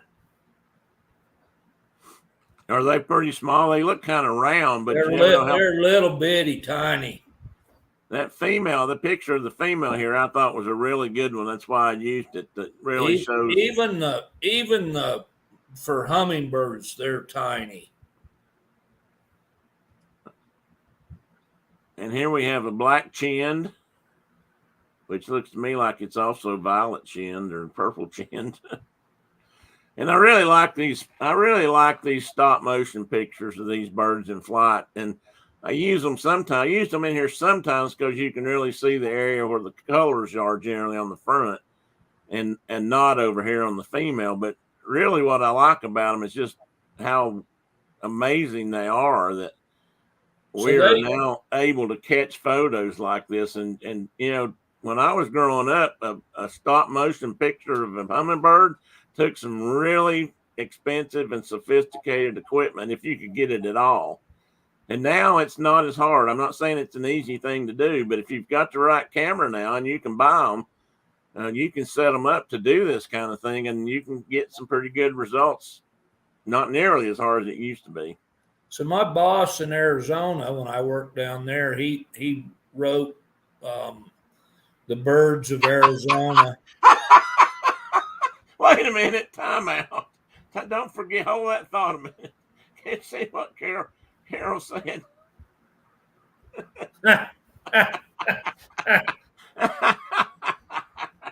I forgot about permission slips, Carol. I'm sorry. I should have thought of that sooner. I think that's most of the sex talk for today, though. I think. Anyway, go ahead. You knew. What was I saying? Oh, my boss in Arizona, he came up, he rigged up a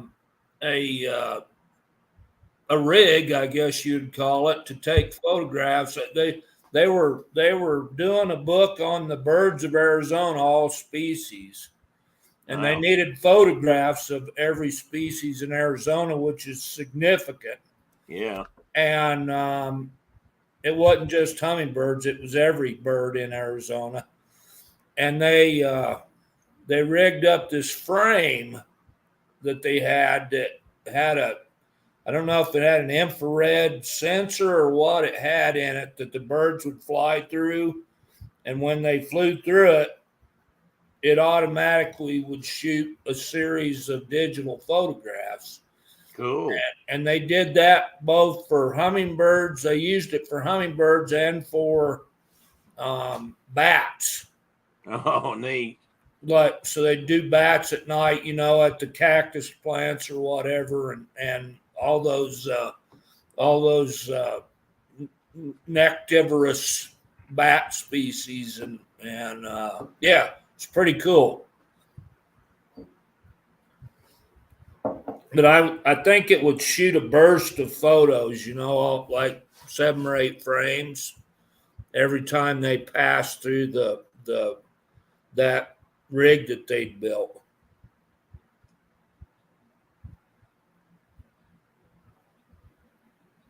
I think you're okay on that one, Rhonda. I don't think they're going to eat your French fries. And they might take your burger. They might eat something that's eating the French fries. Yeah. Ian says he's got a flock of geese guarding his office drive through this morning. Well, sorry about that, Ian. I used to work with a guy that was involved in some of that introduction. I will say, I would have said reintroduction. I'm not sure if that's correct. Introduction of later Canadians down this way. And because they become such a problem, he doesn't even want people to know anymore. I said that once to somebody, and he said, I don't really want to tell everybody about that anymore. He said that some people don't really understand that. It's a good thing. Is there an easy way to tell the males about hummingbirds, Kay, or are you still talking about birds of prey? Because if you're talking about birds of prey, it's not always easy. They're not really marked. They're not. It's size. The It's more in males size, the yeah. males are the little ones. Yeah, the females Typically. tend to be bigger. And that's the way it is with a lot of bird species because of the, they got to build eggs and take care of eggs and that kind of stuff. You think about it, we make babies, or we don't. Women make little babies, but they make little babies inside of a protective cover. Takes a lot of calcium. So, okay, the hummingbirds, if you see even that black-chinned hummingbird, which is not the species, you've got ruby-throateds. Yeah, you've got ruby-throated. But the females of almost every hummingbird look pretty much the same, just like that one right there. They don't have any coloration to speak of. They're just, because they have to sit on a little nest and hide from varmints. They're cryptically colored. colored. They've got the crypsis going on. Okay, I have to ask, what are they? How did we jump to the Scottish games? Well, she said they had a hawk. I think she said they had a hawk display at the games. I was going to ask her how that happened. I mean, are they doing? I'll bet they're doing falconry. Oh, Rhonda's saying he was on the ground eating a pile of fries. Well, that's unusual. That's just weird. It is. They don't. That must have been one of the rare, but sometimes seen vegetarian raptor. French fry eating raptor. French fry eating raptor. And here's one. I know you've got this one. Yep, they're my favorites. This is a calliope. And they're little. They're a small hummingbird, a little tiny hummingbird too. But when the light hits those males just right, man, are they cool looking? That's what you got to do. I mean, you got to really appreciate hummingbirds, and you can look online, and if you look online and get in the right areas and pages, some like Audubon or Cornell's, where they've got a lot of good photographs, they'll have pictures where the light's on the back of their head or on the side of their head, and you can really see what we're talking about, how much it changes. I thought that picture on the right with the three coming up to that flower. Yeah, that's cool. It was really cool. I couldn't resist putting that in there. But those males are about they're probably only about 3/4 the size of a bigger rufous hummingbird, but they are they're little warriors. They come in and they boss everybody around at the feeder and send them on their way. That's cool. Yeah, they're my favorites. And now we're talking about telling the girl birdies from the boy birdies. See, I told you we needed permission slips. Well, Carol, we're not going to get down into, looking in underwear or anything like that. So, you don't have to pull them down to know which one's which. They were brought in as hummingbirds. Okay, that's what I thought. Because there's so much interest, they have expanded. They have hawks, eagles, owls, and vultures. Well, that's cool. Those are all considered birds of prey. Even vultures are considered raptors, or in that group anyway. So when you're needing to find some decaying meat, you get your vulture out and cast it. That's right. And here we've got broadtails. Do you have broadtails? We have broadtails also. I thought you did. And they're kind of puffed up sitting on that limb. I can't tell a lot, but I mean, they all look cool. And when they open up their wings and their tails, sometimes you can find color that's a surprise. And here we have Allens. You have I love this female with her whole face stuck up in that flower.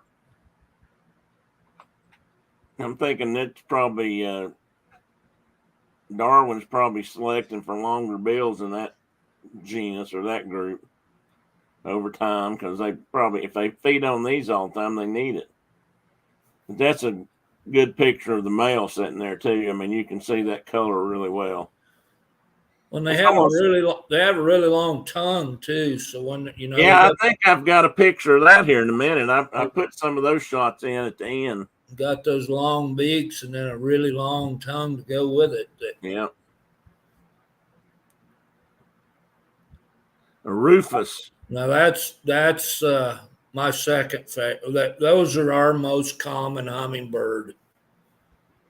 That's what was sitting out here just a minute ago. He's gone now. It's the sun popped out for a minute. So, well, is that male in this picture reasonably? Is that a good representation? Oh yeah, they're bright orange. They're beautiful. I thought that was both of these are in flight pictures because I thought, wow, those are just too cool to pass up. And the females have that really cool tail feather pattern. Oh yeah, I see that. Which you can see from a long distance, even. Not many of them have white on their tails. No, not those tips like that. And then but yeah, the males are orange. They're cool.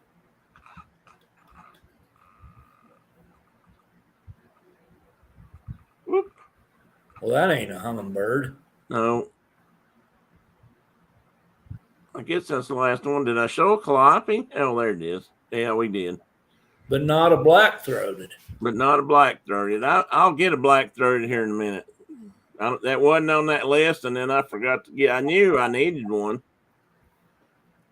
So I wanted to show a little bit about Hawaii because I thought they had hummingbirds, and I thought their hummingbirds were more specialized, but they don't really have them. In fact, you're not supposed to take hummingbirds to Hawaii.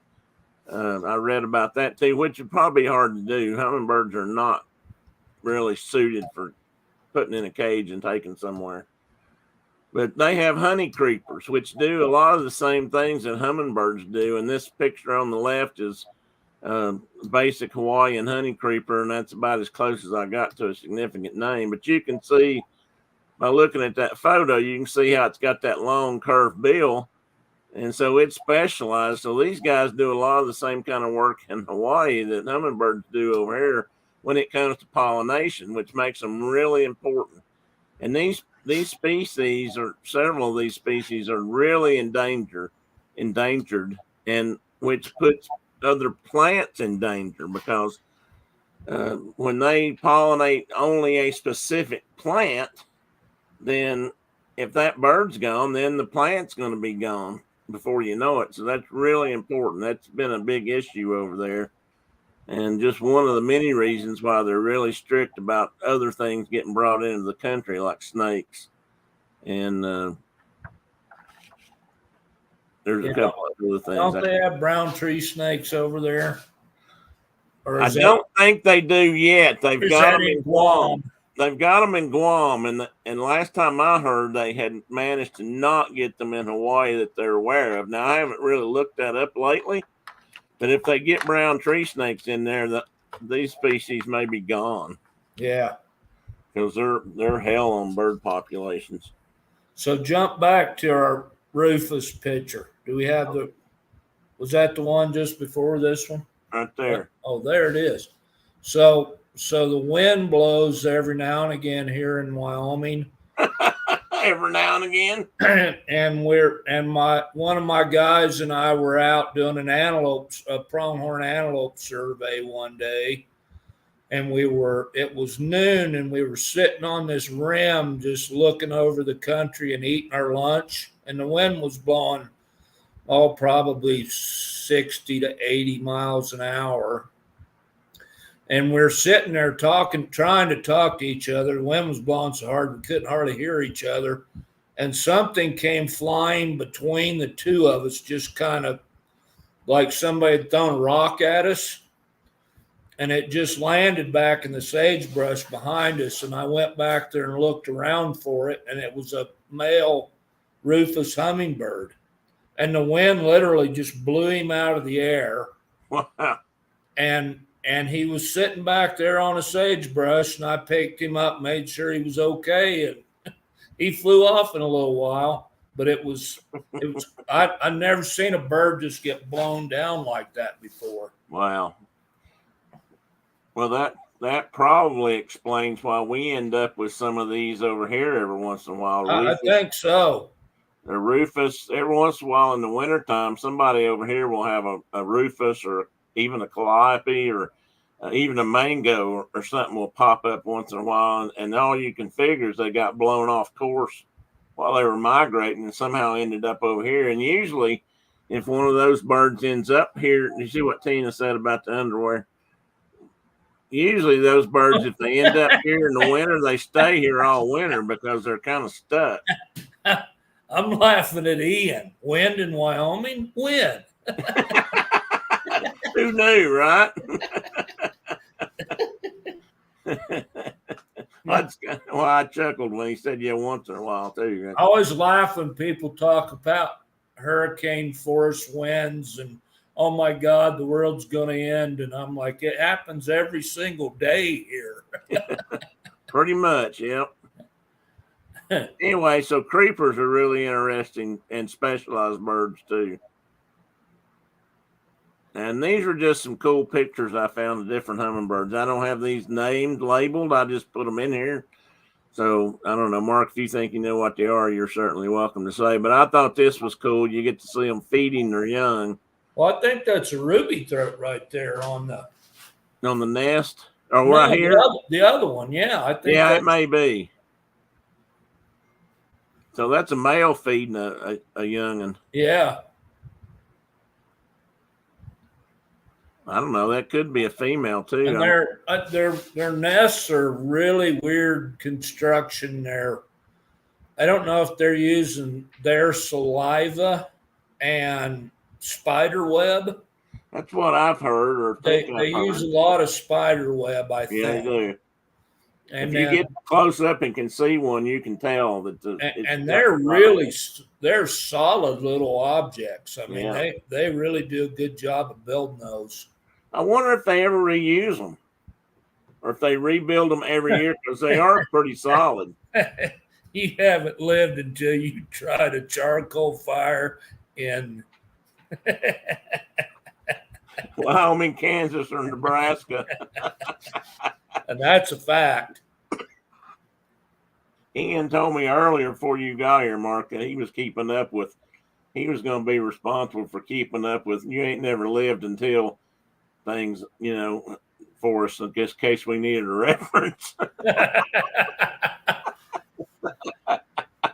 So that country out there, Ian, out there by Kiowa in eastern Colorado is pretty sporty too when the wind comes up. Well, it comes rolling off those mountains on the Front Range and man alive. And here's some foreign birds. Now this pair here on the left are the ones we were talking about a minute ago. Oh crap! What was that bird? I just had them on. This guy, Calliopes. Oh, Calliopes, yeah. This is a pair of Calliopes together, and I think they are anyway. This is the back. The bird in the back certainly is. And the bird in the front. That looks like a female rufous in the front. It could be, so it might be two different birds. But I just thought that picture with those two birds in juxtaposition like that, there's a good word, was just a really neat. First, it's an amazing shot, and second, it's just a really, comparison there that's really neat. I think you're right. Look at the tail feathers. Well, and that's that'd be about the size difference between the two species. And if you look down here in the lower left-hand corner, that is also that bird. Why can I not remember that bird's name? Calliope. Calliope. And look how it's displaying. It's got all those neck feathers extended. And he's showing off to his lady friend who's right in front of him. Again, amazing photographs. Apparently they went down and met at the flower shop and, had a little hey, baby, you want to come home with me kind of thing. Or your place or mine. Probably, I don't know if they both build a nest or if one of them does, but. What's the bird with the filaments up there? Well, that's another foreign hummingbird. It's mostly South America, but I thought the picture was really cool. Let me see if I can pull that up and ID that. Well, I can't do it right now. I will in a minute. Remind me in a minute, and I'll look once I get out of the slides. And these two are really cool. The one on top, I believe, is called a white neck.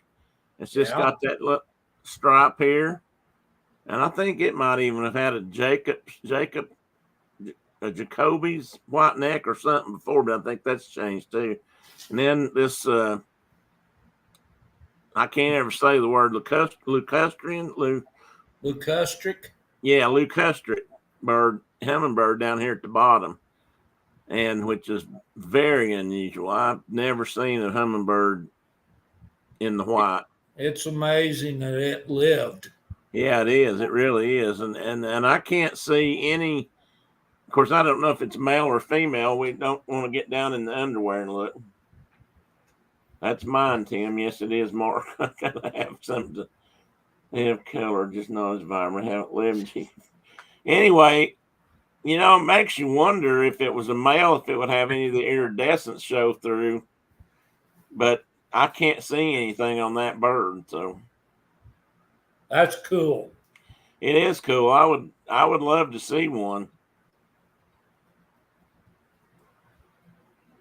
I like this top bird too. It's an Inca, a black Inca, I believe, actually. Another South American bird, but that's a picture. You can see his tongue sticking out there. Hopefully, if you can see the picture that well. He's got a black bill or beak or bill, and then he's got a white-looking tongue sticking out the front. Really cool. Their little tongues move in and out just about as fast as their wings beat. And look at that! Look at that beauty. What's that one? I can't remember either. I've got them named but I wasn't positive on some of these. That's one reason. I mean, that's probably a black Inca for sure. Again, these are most likely just South American, maybe Mexico. Well, you'd think Incan might be in Mexico, but no. Incans are Peruvian. Yeah. Anyway. So it's probably an Amazon bird. I can't remember what the guy on the bottom is. I'll try to look that one up too. I've got all these listed and they have names with them, but there was a couple of them I wasn't sure about. So that's why I went back. I actually went back this morning and redid some of the pictures and made sure I had good sources because I think some of them are labeled wrong. But that certainly is a beautiful bird there. I mean, look at those tail feathers and that whole neck and top of his head. Man, the sun hit that bird, and he'd look like a neon sign. Very cool. I thought this was really neat. And these birds are in the water. Rufous. And they're in there getting drinks or they're in there bathing or whatever they're doing. But I thought that was cool as crap. Yeah, and they're both Rufous. Yep, male and female Rufous. I just thought that was neat. And again, man, what a picture. I just don't know how in the world you get that close, that steady, and get that kind of a shot. Of course, now in the water, he might have sat there for a few minutes doing his thing. You never know. But man, that is look at the focus on that pic. I mean, his feathers, you can see the veins in the feathers. Also notice that the feathers on its neck where all the color is are shaped much different than normal feathers. They're almost like fish scales. Yeah. Looks like cool. Shelley took those photos. Yeah, that's right. She's got a couple of hummingbird photos that are pretty darn good. And again, we got a couple more that did I already show this? I think this is a violet ear on top. I'm not sure about this one. Yeah, we haven't seen that other bird, the white. But that's a big bird. To me, that's a big hummingbird. And a little more birds I do not know. That top bird is gorgeous, top right, but I don't have any idea what he is. And then here's a good picture of a nest, and you can see where they've used the spider webs to line the nest and build it and stuck things in it along with their saliva or whatever they use to stick it together. I don't know. I thought they just, not literally, but spit on it, and helped to build it. But again, that looks like a normal nest, but that's smaller than a teacup. I mean, you're talking about like a child's playset teacup. Yeah, or even smaller. Yeah, or even smaller. And that's another bird feeding down here at the bottom. I thought again, I just was fascinated by the photography. Their eggs are about the size of a green pea. Wow, tiny. Yeah, they're just little bitty tiny things. And this is again just a busy feeder. That looks to me like a bunch of ruby throateds, probably. See, and that's for a long time people were using a sugar water with red dye in it, and then over time people figure out they can just make sugar water and it works just the same. Kay has a question, and I honestly don't know this answer. He says, I saw they sell hummingbird nests, but have heard that they don't use them. So do you know if they would use a pre-made nest? I don't, Kay, but I would think. I doubt it. I doubt it. I really do doubt it, because the way they make their nest is very specific to those birds. The only birds I know that get even close to that are like cerulean warblers use a lot of spider webs and stuff too, but their nests are bigger. And hummingbird nests are the only ones I've ever seen that, like Mark says, they're solid. I mean, they're not indestructible by any means, but they're about as close to that as any bird nest. I've seen some really, for example, mourning doves make terrible nests. I mean, they'll stick some sticks in a tree crotch and then they'll lay eggs on it. I don't know how they ever hatch anything, but a hummingbird nest is like cemented together. So I don't know. I don't think they would. And now I say that, and you put out some next year, maybe they'll be full. I really don't know, but I just have my doubts. I like that. That looks like another Rufus, but Most of the successful nest structures that humans put out for birds are for cavity nesters. So right, woodpeckers and you can get chickadees that'll use them, and birds owls and owls and wood ducks and things like that. But I've never heard of other than putting up nest platforms for like ospreys and eagles.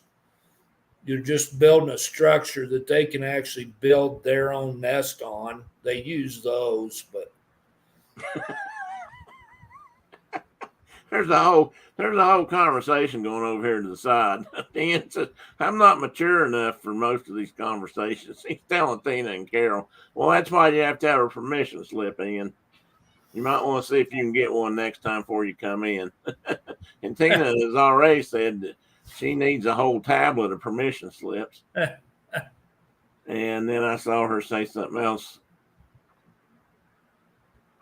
Tina says, me either, Ian, as you can see, shown by my content. But I like what Carol says. That's okay, Ian. Everyone matures at their own rate. Well, she would know because she's a child development kind of teacher. Kindergarten, early preschool type teacher. So his is going down as he ages, though.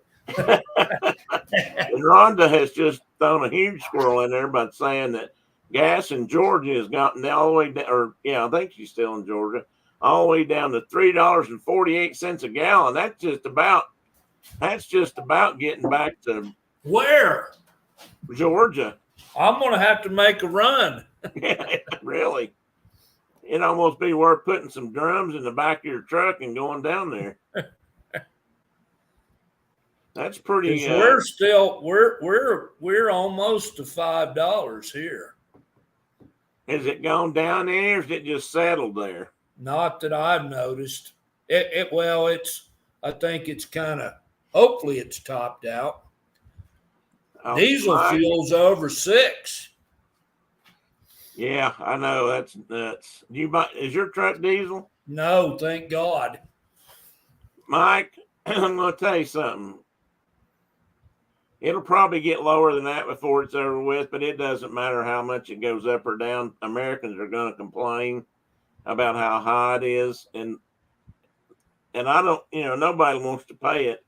But the thing is, we pay so much less for our gas than most people do. We just don't realize it because we're not up there like you buying by the liter and paying $6 or $7 for a gallon of gas all the time. See, yesterday he says they were at $6.69 per liter, and that's almost $8 a gallon if you converted it. I did that. And I had a friend that took he went up to Alaska to do a cruise thing off the coast there, and but he was riding with a bunch of other hayseeds from Wyoming, and one of them said, "Look at the cost of gas up here in Canada. Like, I guess Obama didn't get to their gas or whatever, some stupid comment like that." And Dwayne had to inform them that was by the liter, not by the gallon. Yeah, it adds up. It's a little different. Yeah. I wonder how much that is American, Mike, or is that American dollars? I don't know how much difference right now there is in Canadian and American dollars.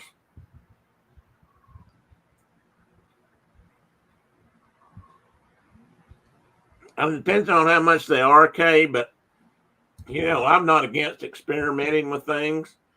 You'd have to make sure it was really sturdy. They like to put them in forks of trees, and that picture up there, most of those pictures were probably well, you can't see that one as well, but you can see how they've got it pretty secured. There's one. See how they've got that one braced up, so they like them solid. But I'm not against experimenting. You never know; they might actually take one. I was going to show this full screen because I really like this picture. Well, that's not what I meant to do. Close your eyes, everybody. I don't want anybody to get sick. Damn it. Pardon me.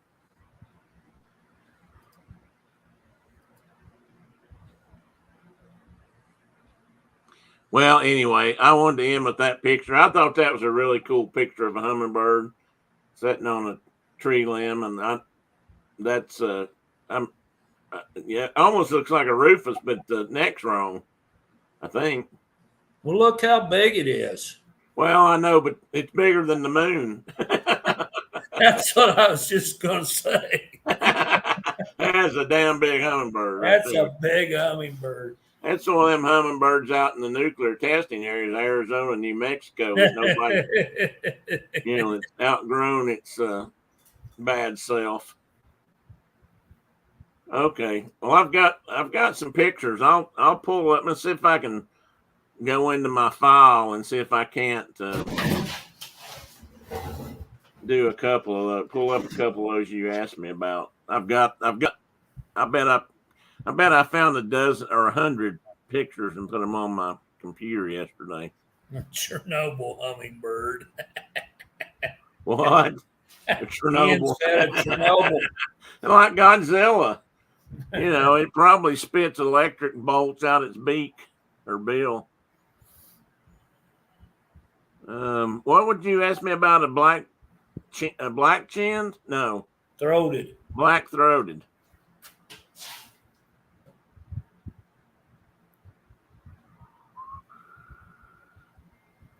And then that one with the fellow. That one that was really, really colorful that I had up, that towards the end there, that I can show it. Give me a moment to get it blown up really big.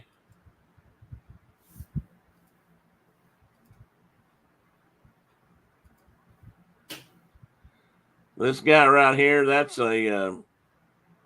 supposed to be a black mango. Now I don't know if that's true for sure, but it's what the note said. Black mango hummingbird. It's what it said. Let me.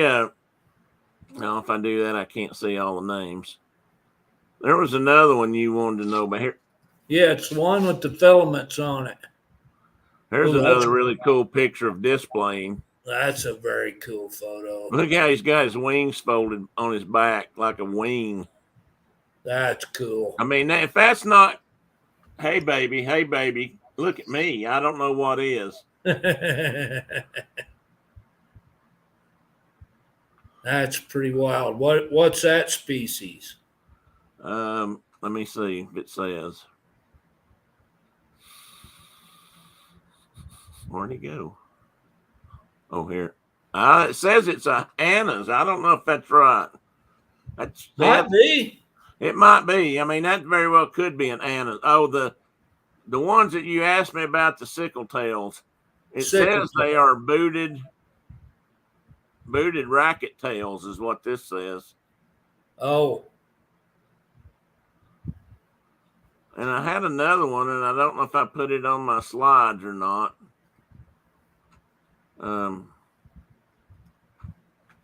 They had lyre tail. Oh, this guy. This guy right here's got some neat headgear. That's a pretty wild looking Hummer. Look at that guy. Fairly flat looking bill, but can't really tell how long it is. But it's probably a couple of inches. Well, over an inch anyway. That's got some interesting coloration on him.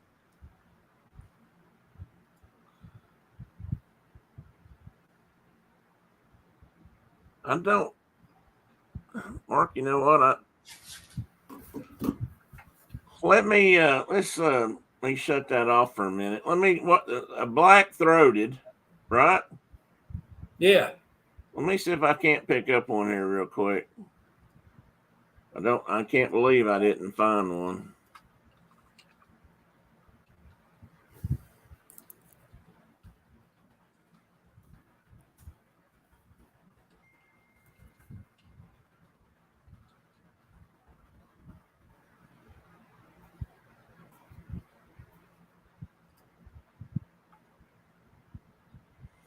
Okay, dokie.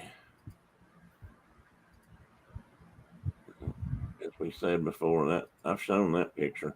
I might have actually had a female picture on one that I didn't know it was what it was.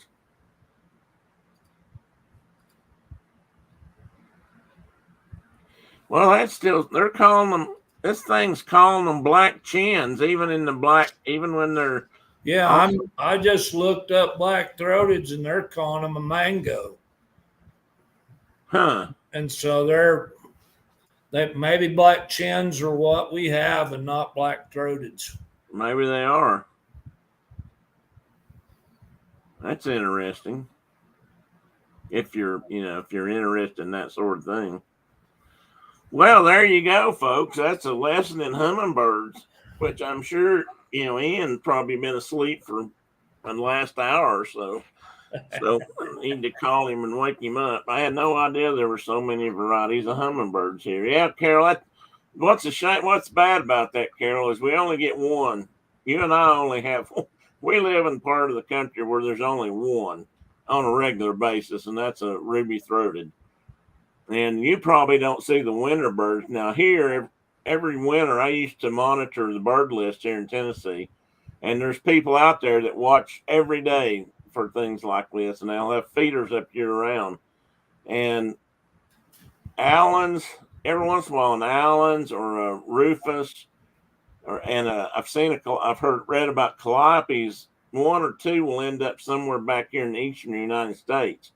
And some people will drive to see it because if they keep a bird list, birds are fanatical.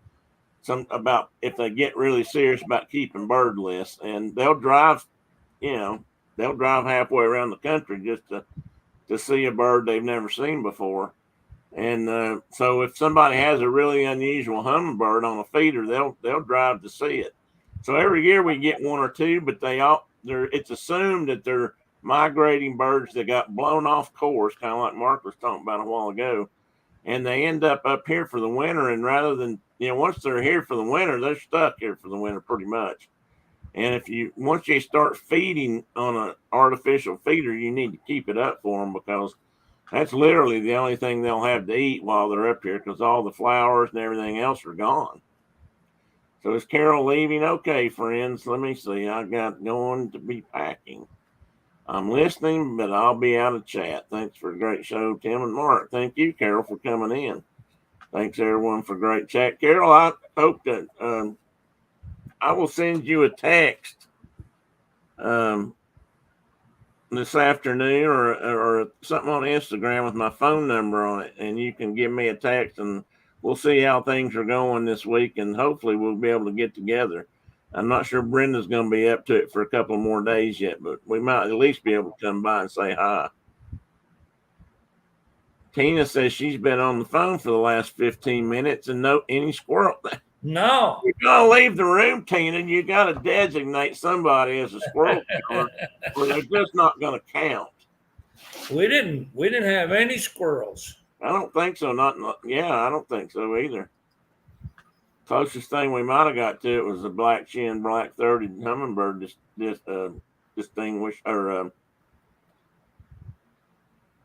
differential. I can't think of the word I'm looking for. Getting so frustrated. I hate getting old. Oh, that's the phone call. I already saw that. Yeah, I hope so, Carol. I'll send you my phone number here when we get offline, or when I get offline. Squirrel here, never. Thank you, Ian. Ian's a good man. He's a good man to have in the corner, our corner. We haven't talked squirrels since we were on the canning episode.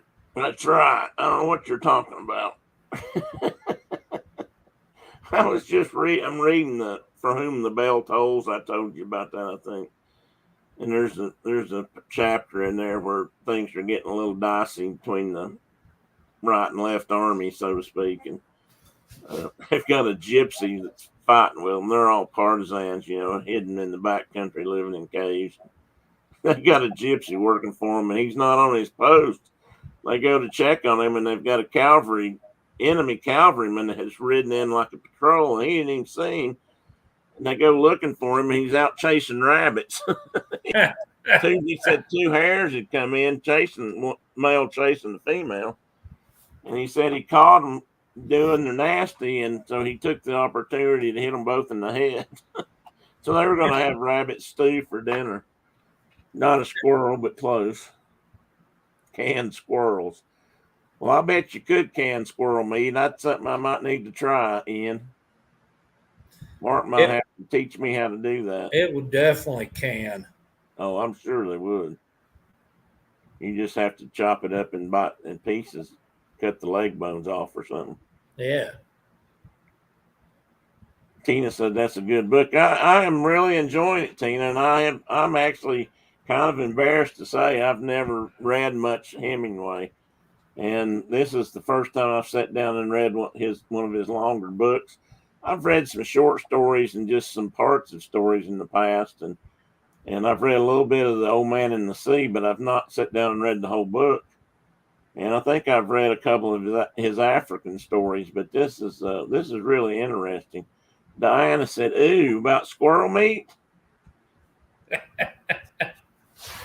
course, you guys probably just have those little red pine squirrels up your way. Squirrel's a fine meal. There's a whole stew in Kentucky called burgoo. It's all about squirrels. It's a wonderful. If it's made right, anyway. I'm getting ready to make a bunch of burgoo here. I got people coming here to hunt antelope pretty soon, and we're going to make a bunch of burgoo then. When's that start? September. Wow, that's not far off, is it? No, Are you going to start your deer camps? that'll be, we got one of those happening in late September, and then October will be the big month for that. I got to get out there. You got to get out here. Help out. We'll have to talk about that. So anyway, well, once again, you guys have killed a couple hours with Mark and Tim here talking about hummingbirds. So I really appreciate you coming. It's been fun for me. Unless they stop selling chicken. I ain't eating squirrel. Well, you can just consider them tree chickens. Yeah, there you go. Tree chickens. Call them tree chickens. That'll work. Thank you, Ian. I really appreciate it. You're a great guy to have in the chat. You help keep us straightened out and fend off Tina sometimes and laughing. The other squirrel chasers when we're in there, or hunter or counters. I bet. Hetty said bye, everybody. She ain't eating squirrels. She ain't calling them tree chickens either. Oh, come on. I was watching Alone, and I'll tell you what, if it wasn't for those little pine squirrels or red squirrels or whatever they've got, they wouldn't have had nothing to eat on this last season. They'd starved to death on this last one. Yes, sir. I hadn't quite finished it, but that seemed to be the main food. That and, yeah, but I mean, that couple guys shot beavers, but both of them ended up going home. They, I know the first one got real sick. Yep. She said, Rhonda said she'll go veggie first. Oh, come on. We're going to have to. Ian said bye, Tanny. He looked up Ian, but he didn't say nothing. But that's his way of saying bye. Oh, crap. What was I going to say? We need to have a wild game get together, some squirrel, some rabbit, some grouse, maybe. Yeah. I'm down. What other specialties we can do? See what else we can dig up. The Wildlife Society here still has an annual spring wild game feed they do every year in March, I think. March or April. And people bring whatever they happen to have in their freezers. They cook them up and bring them in. A lot of deer. Sometimes there's bear. And a few other small animals. Awesome. Okay, awesome. There's been possum in there before. Yes, there has. And we suspect there was squirrel one time, but that's when they quit doing the mystery meat contest. But if you get away from the smell, hell, skunk probably eats about the same as a possum. I doubt it. But yeah, I doubt it. That's true. I started to say they eat better, but they really don't. They eat a lot of garbage. So if they're possums or skunks, if they're in a neighborhood like this or a campground, as you well know. Well, my grandfather claimed that he tried it when he was a boy once, and the more you chewed it, the bigger it got. Yeah, I bet that's true. I don't doubt that, not one little bit. But there ain't nothing wrong with the possum. Been many a possum killed and put in a stew pot back here. It is a little greasy, Kay. It is a little greasy. But you just treat it different. So yeah, it's a little greasy, Kay. You got even skinning one out's a little greasy. They're kind of unusual in that regard. All right, guys, I'm gonna wind down here. It's 12:24. Mark, don't leave yet unless you got to. I got to ask you something. The more you chewed it, the bigger it got. He didn't like that. Surely you put something in your mouth, Ian, that gave you that impression. I have a couple of times. I agree, Kay. Goat meat would be the same way. What about goat meat? I know I've The eaten more some you pretty chew good it, goat. the bigger it gets. Oh, well, I've eaten some pretty good goat if it's cooked right. If goat's cooked over like coals on a, like a cooking a hog or something, then it's pretty good. Where has this conversation? And Diana wants to know where this conversation went. It has gone to the land of the tree squirrel. That's where it has gone. Boiled Brussels sprouts. I know I can eat Brussels sprouts. I love Boiled's not my favorite way, but roasted or fried. I love Brussels sprouts. Yeah, I can eat them boiled, cooked like that, but that's not my favorite way to eat them. No. Be like okra, boiled, slick, slimy okra. Yuck. I used to know a guy at his family, they absolutely love boiled okra, and is not one of my favorite things. I like it fried, and I've had it dilled that I like. I don't know if I've had dilled okra. That might be good. I like it in a gumbo or something, but in a gumbo you can't tell that it's specifically, slimy. Yeah. And I don't think you can legally call it gumbo if it don't have some. I think it's supposed to have okra in it. Yep. Tina says she loves Brussels sprouts fried. Oh, you're killed. Bourbon. Wait a minute, you just got my attention there, Tina. I haven't tried the bourbon part. You had me with fried and bacon, but do you dress that okra with any flour or anything, or do you just slice it up and put it in the pan, as is?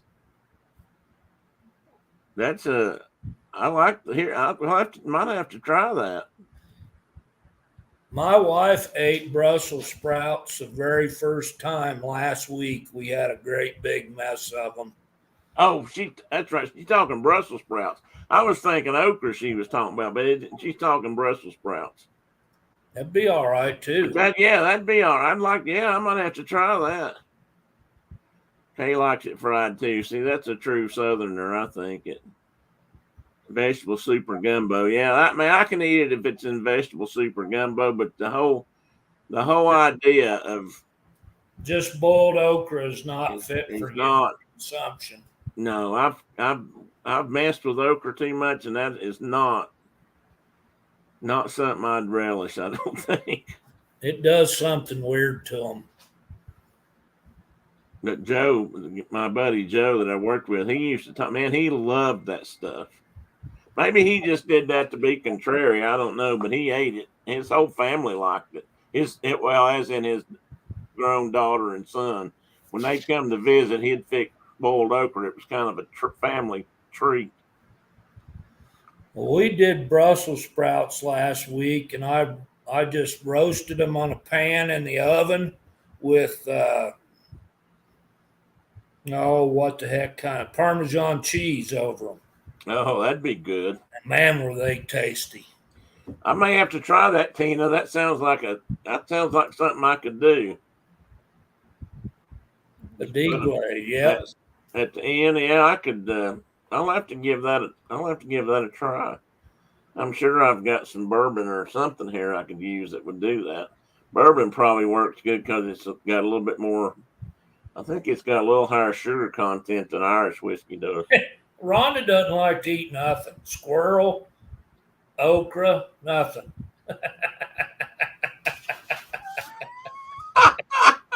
Even fried, they seem slimy to me. The one food here, I'm all nope. I'm all nope. What was that a correct sentence? I'm not sure I understand the one food here, I'm all nope. So far, we've not talked about anything you'll eat. Is that what you're trying to interpreting that she doesn't like squirrel meat or okra. Or Brussels sprouts, maybe.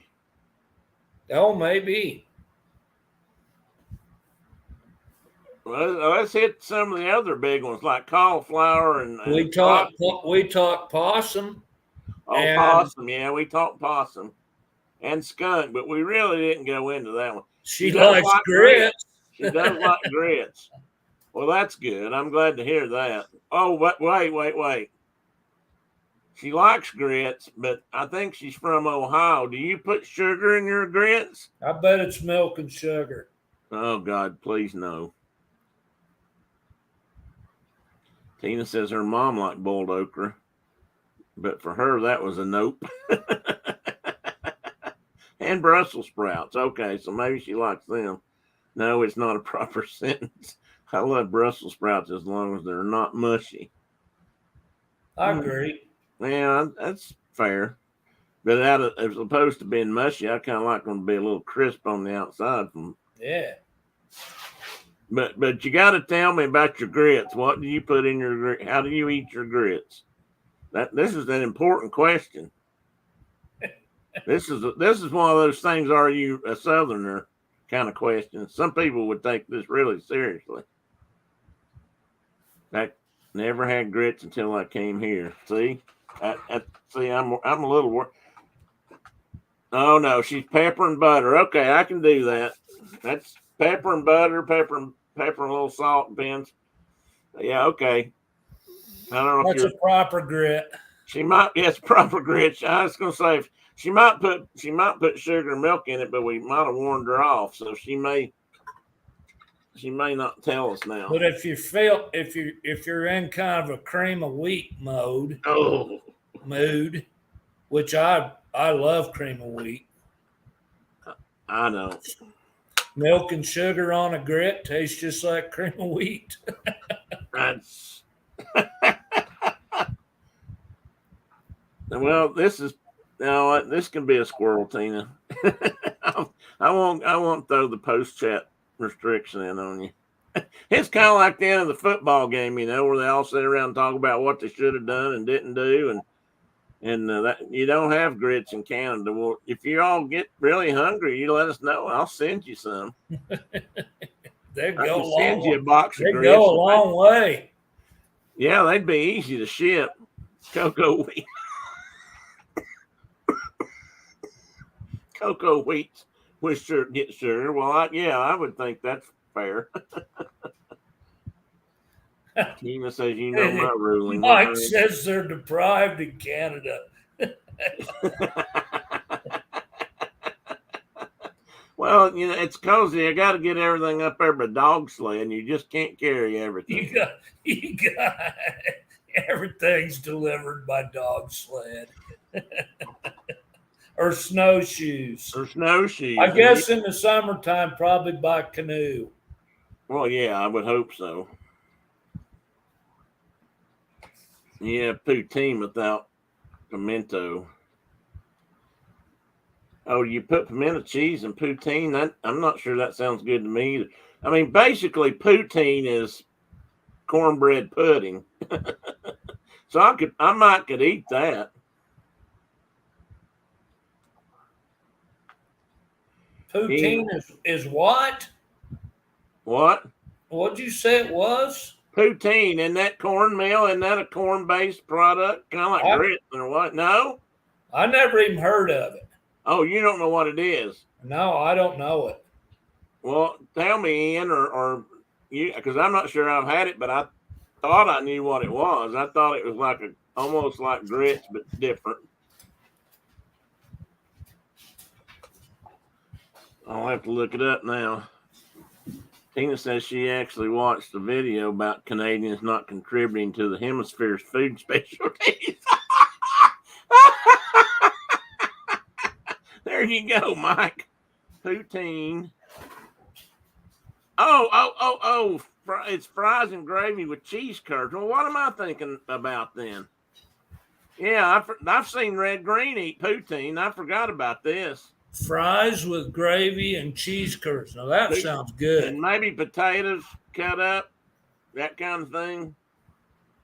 Well, but they're using fries. Yeah, okay. Some people just use potatoes. Okay, I remember now. I think I just call that, I do eggs and cut up potatoes all the time. I love fried potatoes mixed in. It is not cornbread.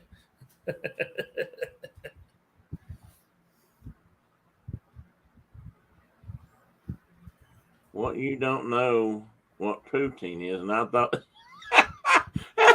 He thought he was deprived. Well, I was mixed up there, Mike. I'm sorry. But I do know what it is. I think we might eat similar. We probably eat kind of the same thing as poutine, but we might call it different. Taters and gravy. Taters and gravy. Well, I don't mind a splash of gravy on my eggs and potatoes if I've got the right gravy. I like gravy on just about everything. Rhonda says she tells them to put it on the side. I use it for other things. You're talking about the gravy?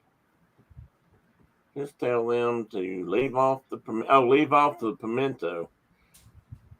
I didn't know they put pimento in that. In Canada, for the Food and Wine Festival, they have a good traditional poutine. Well, I never thought about that. If I get down there during the Food and Wine Festival again, I'll have to try that out. We also have, Rhonda says, we also have hash browns with cheese and sausage gravy. Oh, that's good, Rhonda. That's fine eating there. I could eat that. My doctor wouldn't approve, but I could just I'm gonna have to go make some of that right now. That's kind of making me hungry too. Mike's got me all. Mike and Rhonda, you need to quit talking about gravy and taters and cheese. Rhonda says that's a Waffle House thing. Yes, you can get that at the Waffle House. I'll agree. Tina says pimento goes good, works good as a caulk.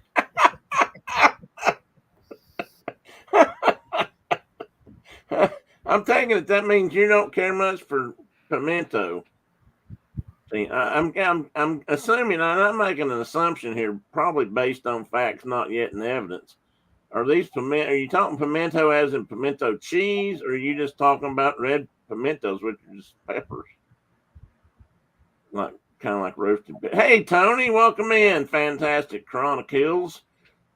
You caught us right here at the end. I swore I was going to start signing off. It takes me 10 or 15 minutes to sign off. So far, I'm 20.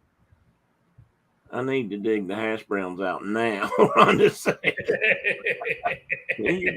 I may have to take a trip over to the Waffle House before this is over with. I don't go in there very often, usually just on special occasions and road trips, but this might call for it. So I love pimento cheese if it's made right, and there's only some places I can get it where it's made right. I found a new brand. Brenda's not on here to tell me, but we found a new brand at Kroger's. It's kind of hidden. It's over in the cooler section with some of the other cheese spreads, but it's I don't know if it's Snyder's or something, but I don't think that's right, but it's really good. There ain't nothing. I like pimento cheese on bread with salty potato chips. That's a perfect mix. Smoked cheeseburger. Smoked cheeseburger well, that's nothing wrong with that. That sounds like a pretty good breakfast, actually. I could eat that. Tina says it's our fault. We keep chasing squirrels. Yeah, that's true. That's true. I do. Every time I say I'm leaving, I start chasing another one.